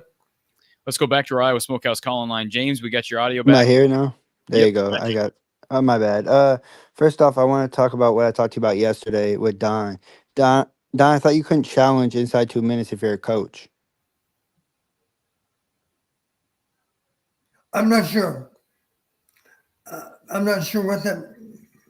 Tell me what you're specifically talking about. The field goal, the missed field goal by Ben.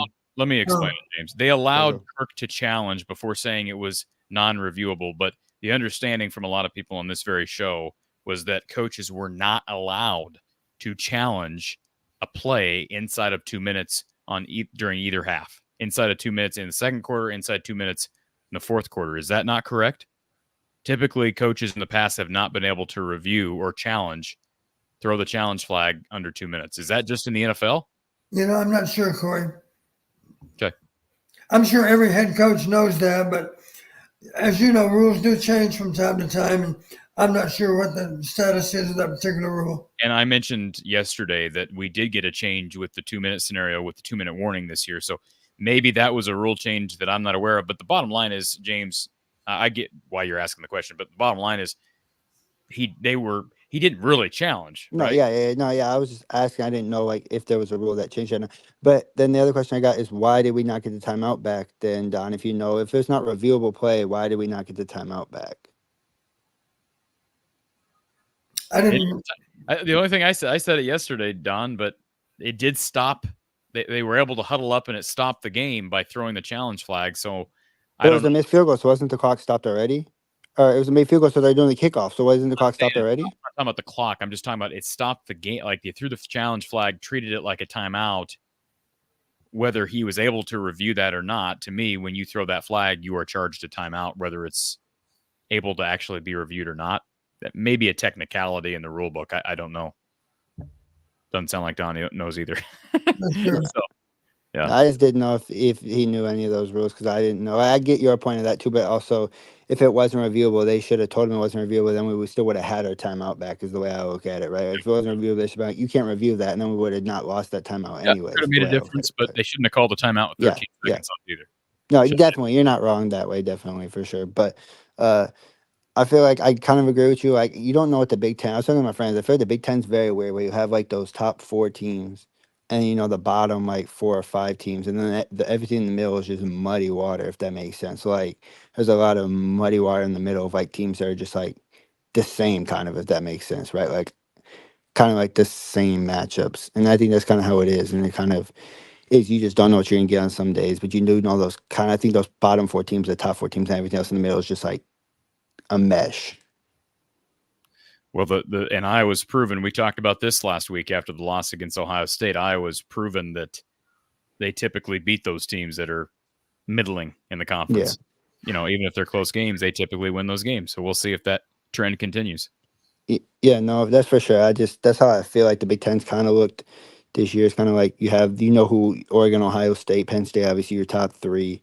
and then you know kind of who the bottom is, and after that in the middle you just never know. But it was kind of a weird day too, like you said, because Purdue almost beat Illinois, and I thought Purdue was one of the lower teams, and they almost went in and beat Illinois. So you don't really know, but also Iowa's had a tendency, like you said, to beat more of those teams than like Illinois or like somebody else, right? Where like Iowa has a tendency usually to take care of business against those teams who are a little bit worse than they are, if that makes sense. Yeah, I don't know how you give up a 27-3 lead, James? Yeah. So 24-3 or 27-3, one of those two. I don't remember which one, but yeah, Don, that's not a good look for Brett. I like Brett a lot, but you can't do that. That's a bad Purdue team. You just cannot give up that lead. A second half lead, and you let that team back into it. Now, they found a way to pull it out. But I've done the analytics on that game too. Imagine this. There were 18 explosive plays in that one game. 18. That's a lot. Got to be better defense. Purdue had 8, Illinois had 10. Purdue had more super explosive plays. Oh, by the way, are you aware Purdue also had a fumble recovery for a touchdown? And how about this? Both teams had onside kicks that they recovered. yeah, who was it that played? South Carolina had one against Alabama too, but they didn't end up ending it. They didn't end up doing anything with it, but they got one too against Alabama. Don, can we just, not to change the subject, but let's address this super chat from Cole, because this was a while ago. Early Nebraska-Iowa predictions. I know Cole's a big Nebraska fan. We do appreciate the super chat. I don't know how to answer this. The last I looked at Nebraska, they were on bye this week, correct? Yeah. But the last I looked at Nebraska, they beat, was it Rutgers 14-7? Yeah. And I see Rutgers get absolutely boat raced by Wisconsin. So I don't know. I feel like I still have to see more Big Ten games before I have wrong. Rutgers had an easy touchdown reception if they just didn't drop the ball late in the game. So then it would have been overtime or a 2-point play to win. And how does Wisconsin score all those points and rack up all those yards against Rutgers, and Nebraska can't get off 14? So it's just, the more I watch, the more confused I am with some of these teams toward the bottom and in that next level up. Some of these games are really real head scratchers. They are. Yeah. One more thing I want to talk about, Don, is I don't know how much you watched of that second half, but if you watch, I mean, even you watched the whole thing, but I don't know how much you were paying attention on defense. But if you watch, I talked to Cory about this last night too. If you watch a little bit what they did, if you notice early in the game, they were running a lot of, crossing routes like in front of the linebackers, and then you had to have Kyler Fisher guard a wide receiver. He was kind of getting a little bit. He wasn't catching up to him that fast. He's not as quick as some of the wide receivers, like Giles Jackson or whoever else it was on Washington, right? They put Lutmer in late, and Lutmer was kind of guarding those routes, and it started not being there for them because Lutmer is quicker. And I didn't know what your thoughts on that was. Like, they kind of like changed the personnel up where they put like Castro a slot, and then kind of like Lutmer was kind of that cast where he followed the other person across if Castro was going into zone coverage or whatever. I didn't know what your thoughts on that was. I didn't even know if you paid attention to that either. But well, I'm aware, of course, they had the 2 14-play drives in the first half, their first 2 possessions. I'll just say this about Washington. Their pass offense is not easy to stop because they understand it well. Their players have good experience and react to game situations pretty well. I'm talking about their skill players.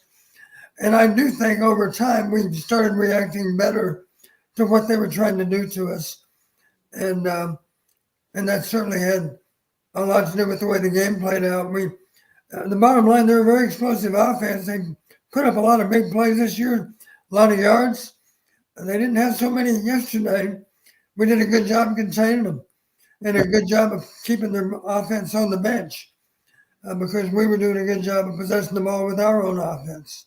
Yeah, that was going to be one of my questions. James hit it, but Zach Lutmer's, one of my second half notes was Zach Lutmer, number 6, his usage, because we really haven't seen them go with that extra DB, and they did that yesterday, and that was interesting to see, especially a young guy who I think has a high ceiling, especially when some of these DBs graduate and move on.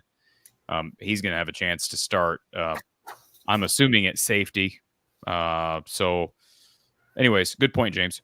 Yeah, for sure. And I was just saying, that's always something that's kind of scared me in the fact of, like, when we do play 3 linebackers a lot, right? Like, when we play Jay, Nick, and Kyler at the same time, it seems like that's when we get a little bit vulnerable sometimes in that passing game with, like, the crossing routes and, like, the the ends behind them, because like sometimes they can't keep up with those quicker receivers.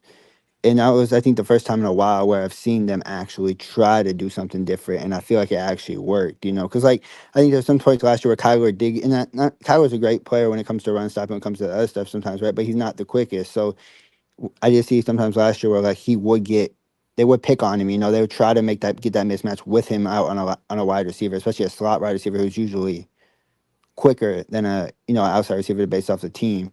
And I feel like if we can make those adjustments throughout the year, this might make us a better team. And also, you have Cone who can play at that position too, because Cone has played a lot of different spots in that defense too, and he's played really well yesterday too. But it was just something I've seen that I haven't seen in a long time, maybe if ever in a while. So I kind of was interested in that part of like maybe this is Phil trying to understanding like, hey, maybe we need to go a little bit more DB heavy. Yeah. Well, I did make a note. 4th and 4, Washington fails to convert because of great hustle by Zach Lutmer. You remember the play? The guy gained 3, but it was a really nice play by Zach to catch him from behind and drag him down short of the first down. And that was a 4th down play. And you bring up a good point, James. For years and years and years, you've heard about nickel defense, but you've also heard about dime defense. Dime defense doesn't get as much usage, but there are arguments for sure. If you have 6 DBs that are worthwhile based on down and distance, put them all out there. I'll give you a simple example. A coverage called 2-man. Well, the beauty of going with dime defense, it's not just 5 DBs, now it's 6 DBs. And obviously you can still play 2-man a little bit easier in dime coverage because now you've got 2 high safeties, of course, that are defensive backs. But now 4 of your 5-man defenders are also DBs underneath. You have more speed to cover typically those inside receivers that sometimes do present a matchup problem for you with your linebackers. Also, one more play I'm thinking about now that we're talking about DBs was Cone when he blew up the one play I think they were trying to run a screen. I don't know if it was a bubble or what it was, but he blew up the Blocker. The guy trying to block him and then got around it to make the play as well too. And that's something that we haven't seen from a lot of our safeties, at least like that, right? Like X hasn't done that. Quinn doesn't really do that. But when you see Cone doing that, blowing up the blocker to get to that play, that's something that you see as a young guy and you're like, okay, he's making strides, making progress. And I feel like this DB room is taking way more steps in some spots than I thought they would, if that makes sense. Like Cone looking way better than I think I barely thought he would for being a sophomore, at least. But it's easy to brag on Intriguer. I mentioned earlier 7 total tackles. But let's not forget, I think Xavier played his best game ever. So that's good to see too. 10 total tackles. And to my knowledge, he did not have a miss the entire day. And that running back, incidentally, was not easy to get on the ground. That guy was a challenge. Castro, a couple of times, had difficulty with him, as did Harris. He's just a thick guy, and you better hang on good, and you better hit with a lot of force because it's not easy to get that guy on the ground. No, definitely. And it'll be interesting to see. I know Aiden Childs could run a little bit, and I know sometimes running quarterbacks can kind of a little bit be something for Iowa. Sometimes with running quarterbacks, they're hit or miss on some running quarterbacks, depending on how well they are at running. But he's not great, but he's not bad at running back. He's at least, you can trust him to run the ball, I think, more than some of the quarterbacks we played, at least, if that makes sense. Yeah, he's a better athlete. Yeah. But all right, I'll talk to you guys later. And it was good to get that win, especially the way we got that win. And getting to play a lot of players on defense is a good thing, like Carson Shaw and Jaden Harrell, because you have to use those guys next year for sure. So whenever you get to play all those guys that you can play in a Big Ten game, especially, I think it's a really good thing as well. Absolutely. I agree. It's good for morale, good for those young players to gain experience. And let's not forget, the veterans are out of the game and they're not going to be injured when the game's already salted away. Absolutely. Couple final notes for me, Don, as it relates to the second half. They had the missed red zone opportunity, the 3 runs, fumbled snap. They had the timeout called. Sullivan not aware of the clock. I'm assuming that's on Sullivan, not on the coach. Right. he doesn't know. So then they snap the ball, give away the fact that it's a pass play. What do? They go timeout, come back with a run. It doesn't work. Then I don't know what they were going to do on the next play, and that's a fumbled snap, and then Sullivan tries to flip it. Not a good series of events. I sure hope Sullivan's not in the doghouse just because of that unfortunate couple of things that happened there. But and then how about this, Don? Let's give our guy Drew Stevens some credit. Not only did he hit a fan in the face, I don't know if you saw that video. He hit a fan in the face on the sidelines or the end zone. But how about this, Don? How about the kickoff return tackle by Drew? I was impressed with that tackle. Good athleticism from Mr. Stevens. Yeah, he didn't back away at all. He didn't shy away. And I couldn't help but notice, I want to acknowledge Tim's text. Yeah, I don't know if you saw it, Cory. You're the one that posted, I guess, right? How did he make 37 points? Yeah. 11 field goals and 2 safeties. Yeah. Well, if it's 11 field goals, it'll be 11 for 11, not 11 for 12. And Drew's ability to make that tackle proves that golfers are athletes, Don. Good to know. Good stuff. And Erica will come back to this. She needs a Hayden bedtime story. So we'll think about that, Don. Put that in your mind. And let's see. I have written down TJ Hall. Very fortunate. Missed 4th and 11 interception. Goes through his hands, caught by the receiver, but his toe is out of bounds. TJ's got to make that play. Got to make that play. What happened there that prevented him from being able to bring in that interception? He was in position. He played it well in terms of positioning. And I know he's got solid hands. You've heard me talk about his dad. His dad had great hands. Yeah, good point. And of course, TJ was an accomplished receiver in high school. So I'm not sure exactly why. He's probably not sure why he didn't make that play either. I'm sure he's upset with himself that he didn't, because he put himself in a great position on the play. And thankfully, of course, it was ruled out of bounds, correctly ruled out of bounds. I do think overall TJ showed good promise. I don't know how many snaps he got. I don't know that Deshaun's in the doghouse. I'm not sure of that. But again, if coaches have a chance to look at other players and be able to compare them in game situations, that's always a good thing. So I'm glad some of these young players are getting a chance to demonstrate that they're ready to have more snaps than what they've been getting. The only other comments from that second half I have written down, Don, you mentioned the timeouts, late play clock timeouts. That's something that could come back to bite you in a closer game. And then why is McNamara in the game up 27? I wouldn't have any issues at all with him watching the game at that point. 27 points. There's clearly a divide here. Like, it's clear Kirk does not view a lead, like a comfortable lead, to be what you and I view a comfortable lead as, Don.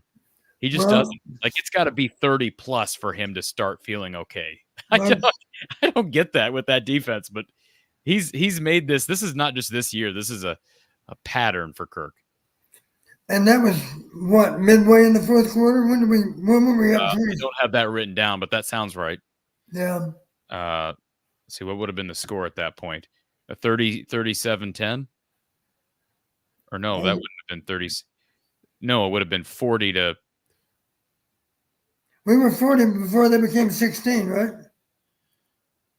I believe. It's been a long weekend. Yeah, they were up 27 points. I know they were up 27. I have written down, but they were up 27.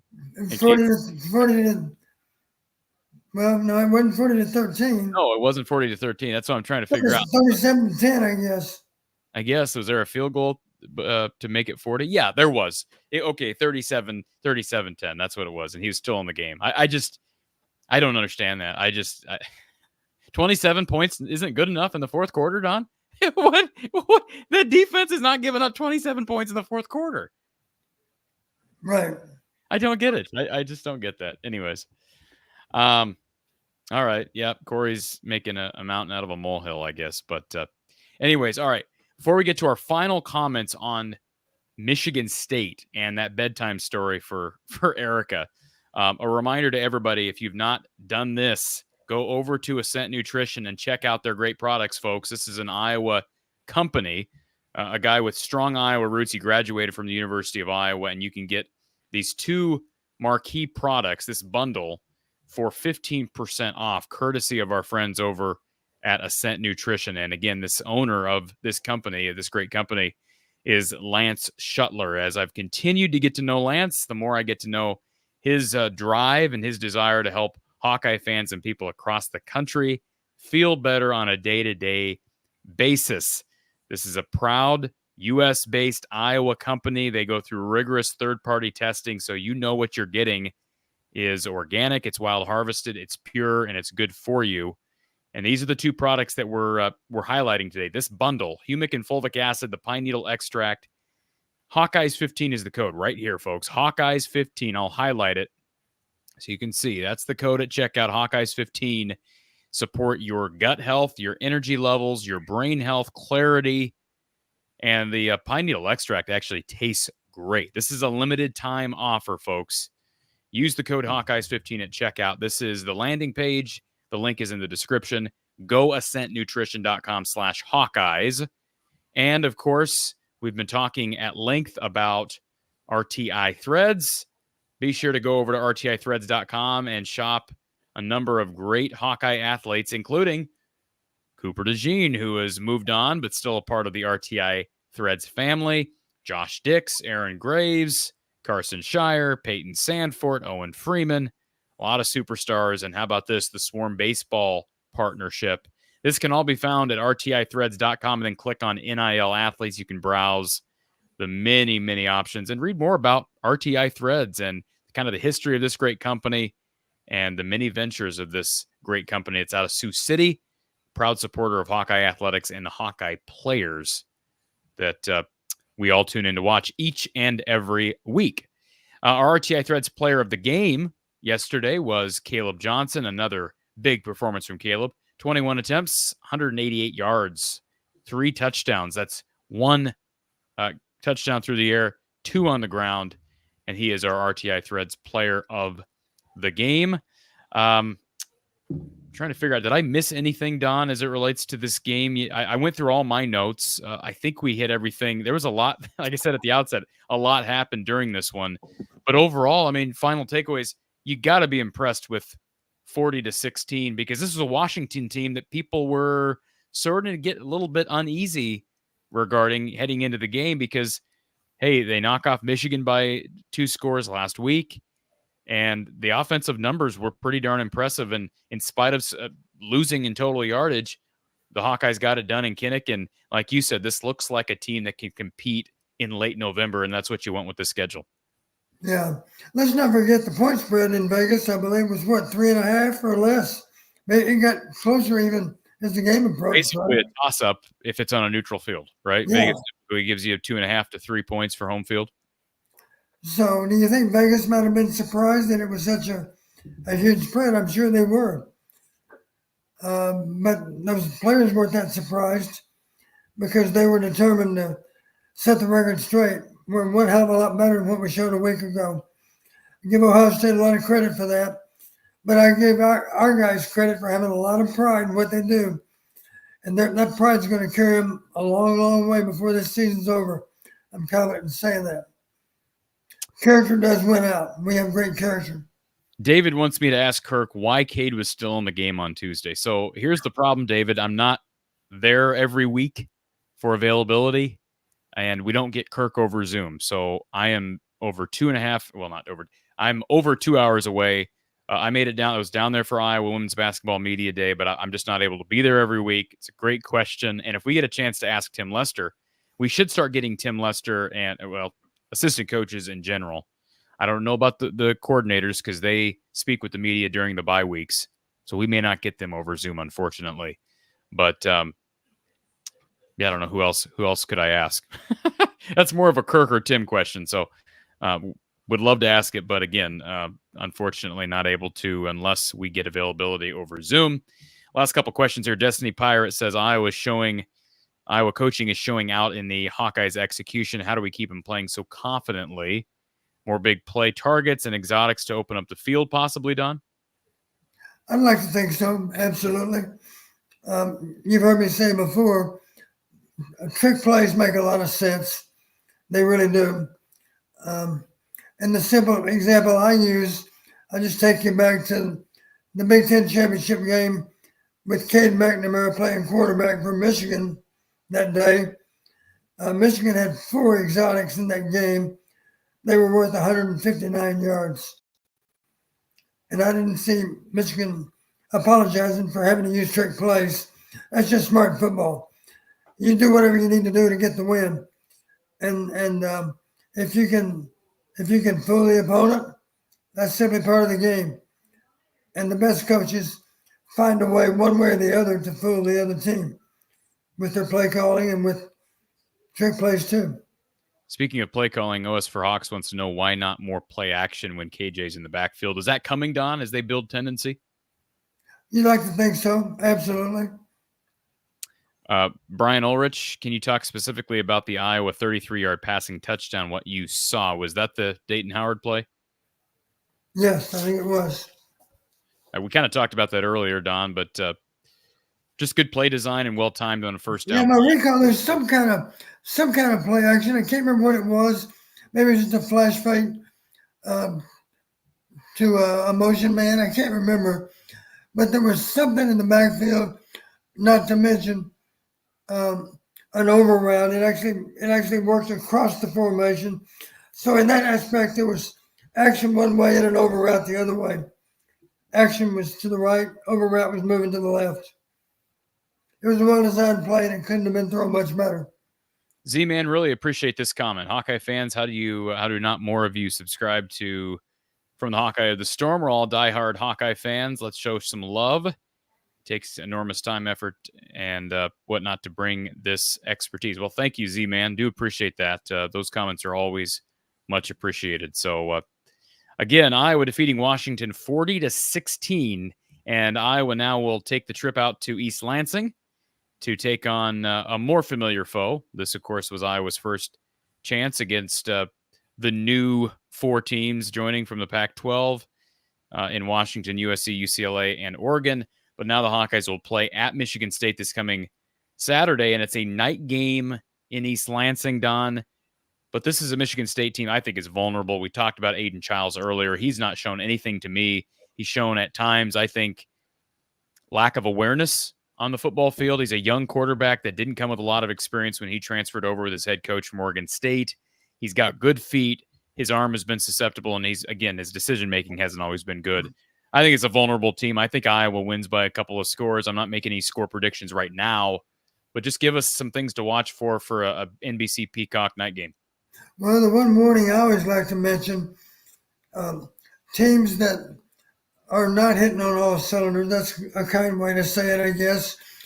One thing you do not want to do not give them any encouragement, because maybe they haven't shown a great effort up until now, but if you give them encouragement, then maybe you'll see a fanatical effort for the first time. So it's critical, and you've heard the analogy with a wrestler or a boxer.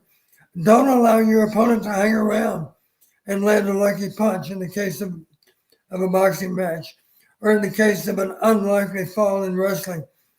You know, you have an opportunity to knock them out, then do it. You know, get the pin in wrestling, or knock them out in a prize fight.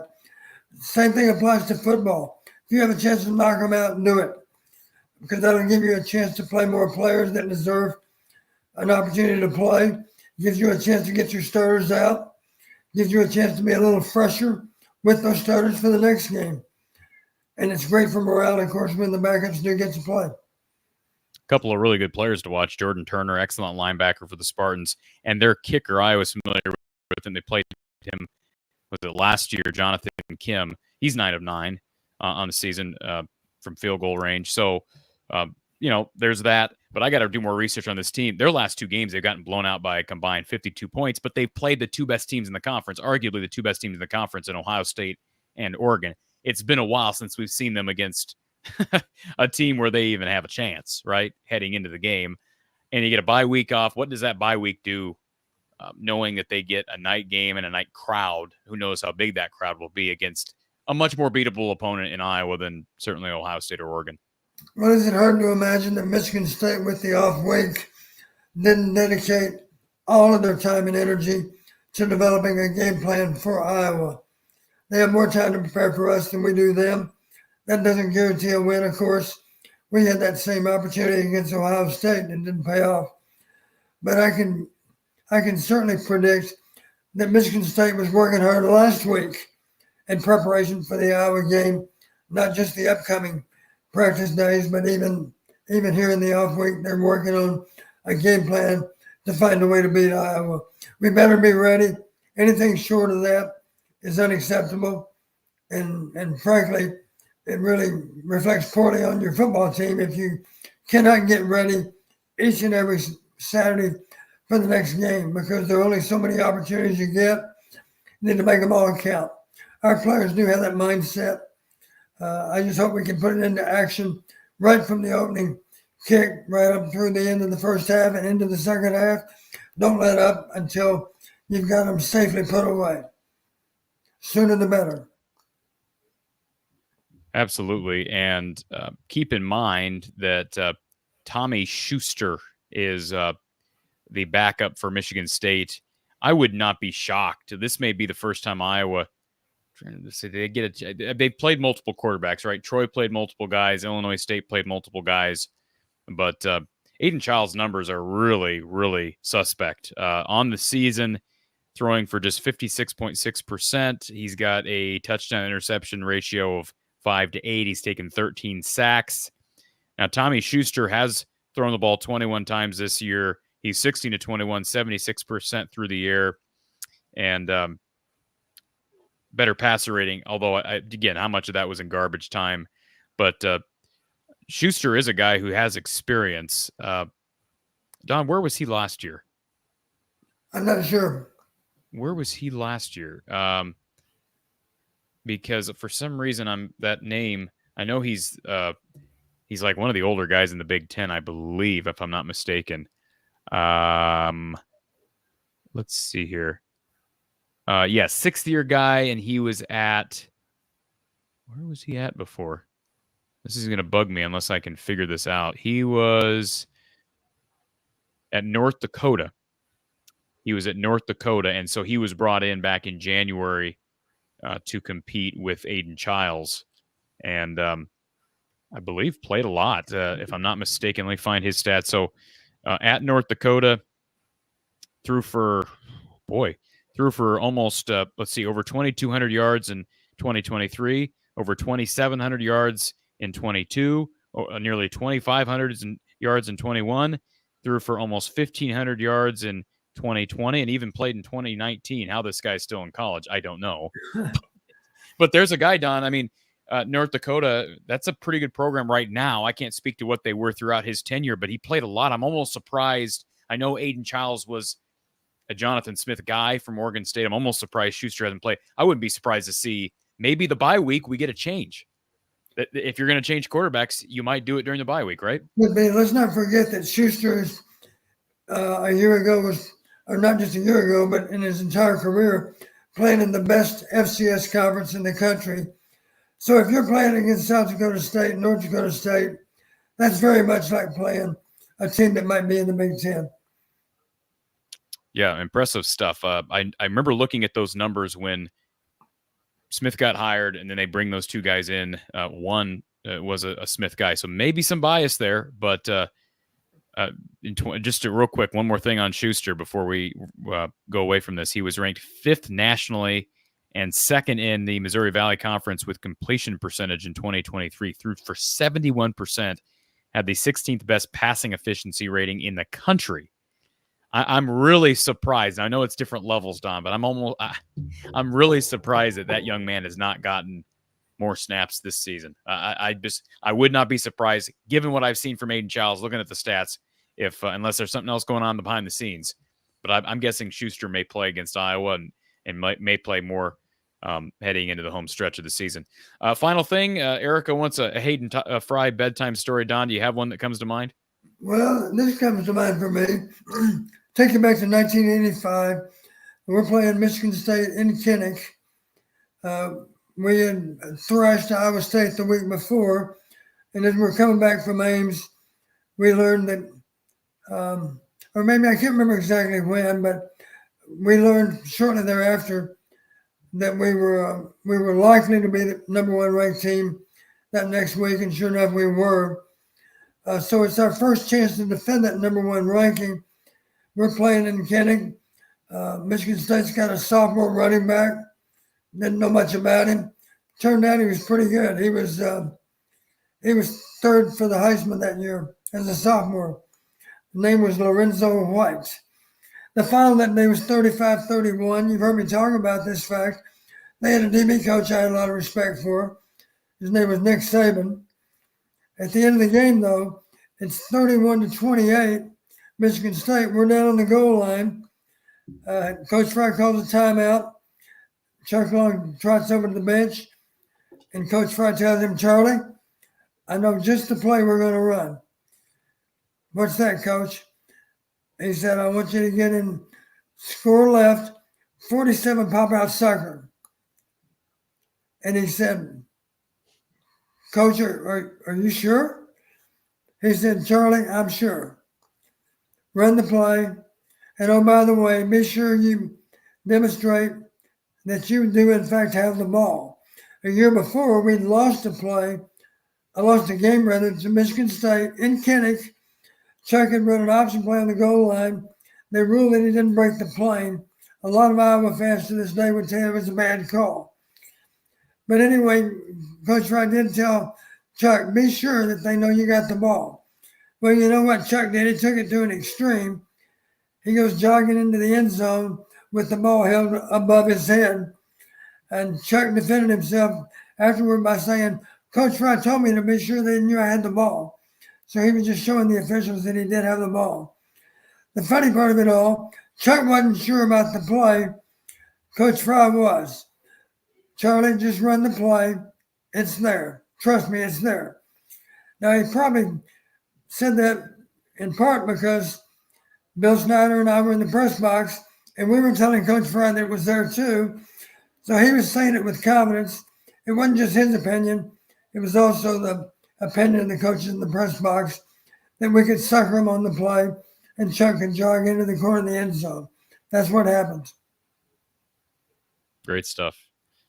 More than just I see several people in the chat that are expressing pleasure in listening to these just reminiscing sessions of Coach Fry. So good stuff, Coach Don. And again, Iowa, Michigan, I almost said Nebraska. Iowa, Michigan State next Saturday, 6:30 p.m. Central Time, NBC Peacock.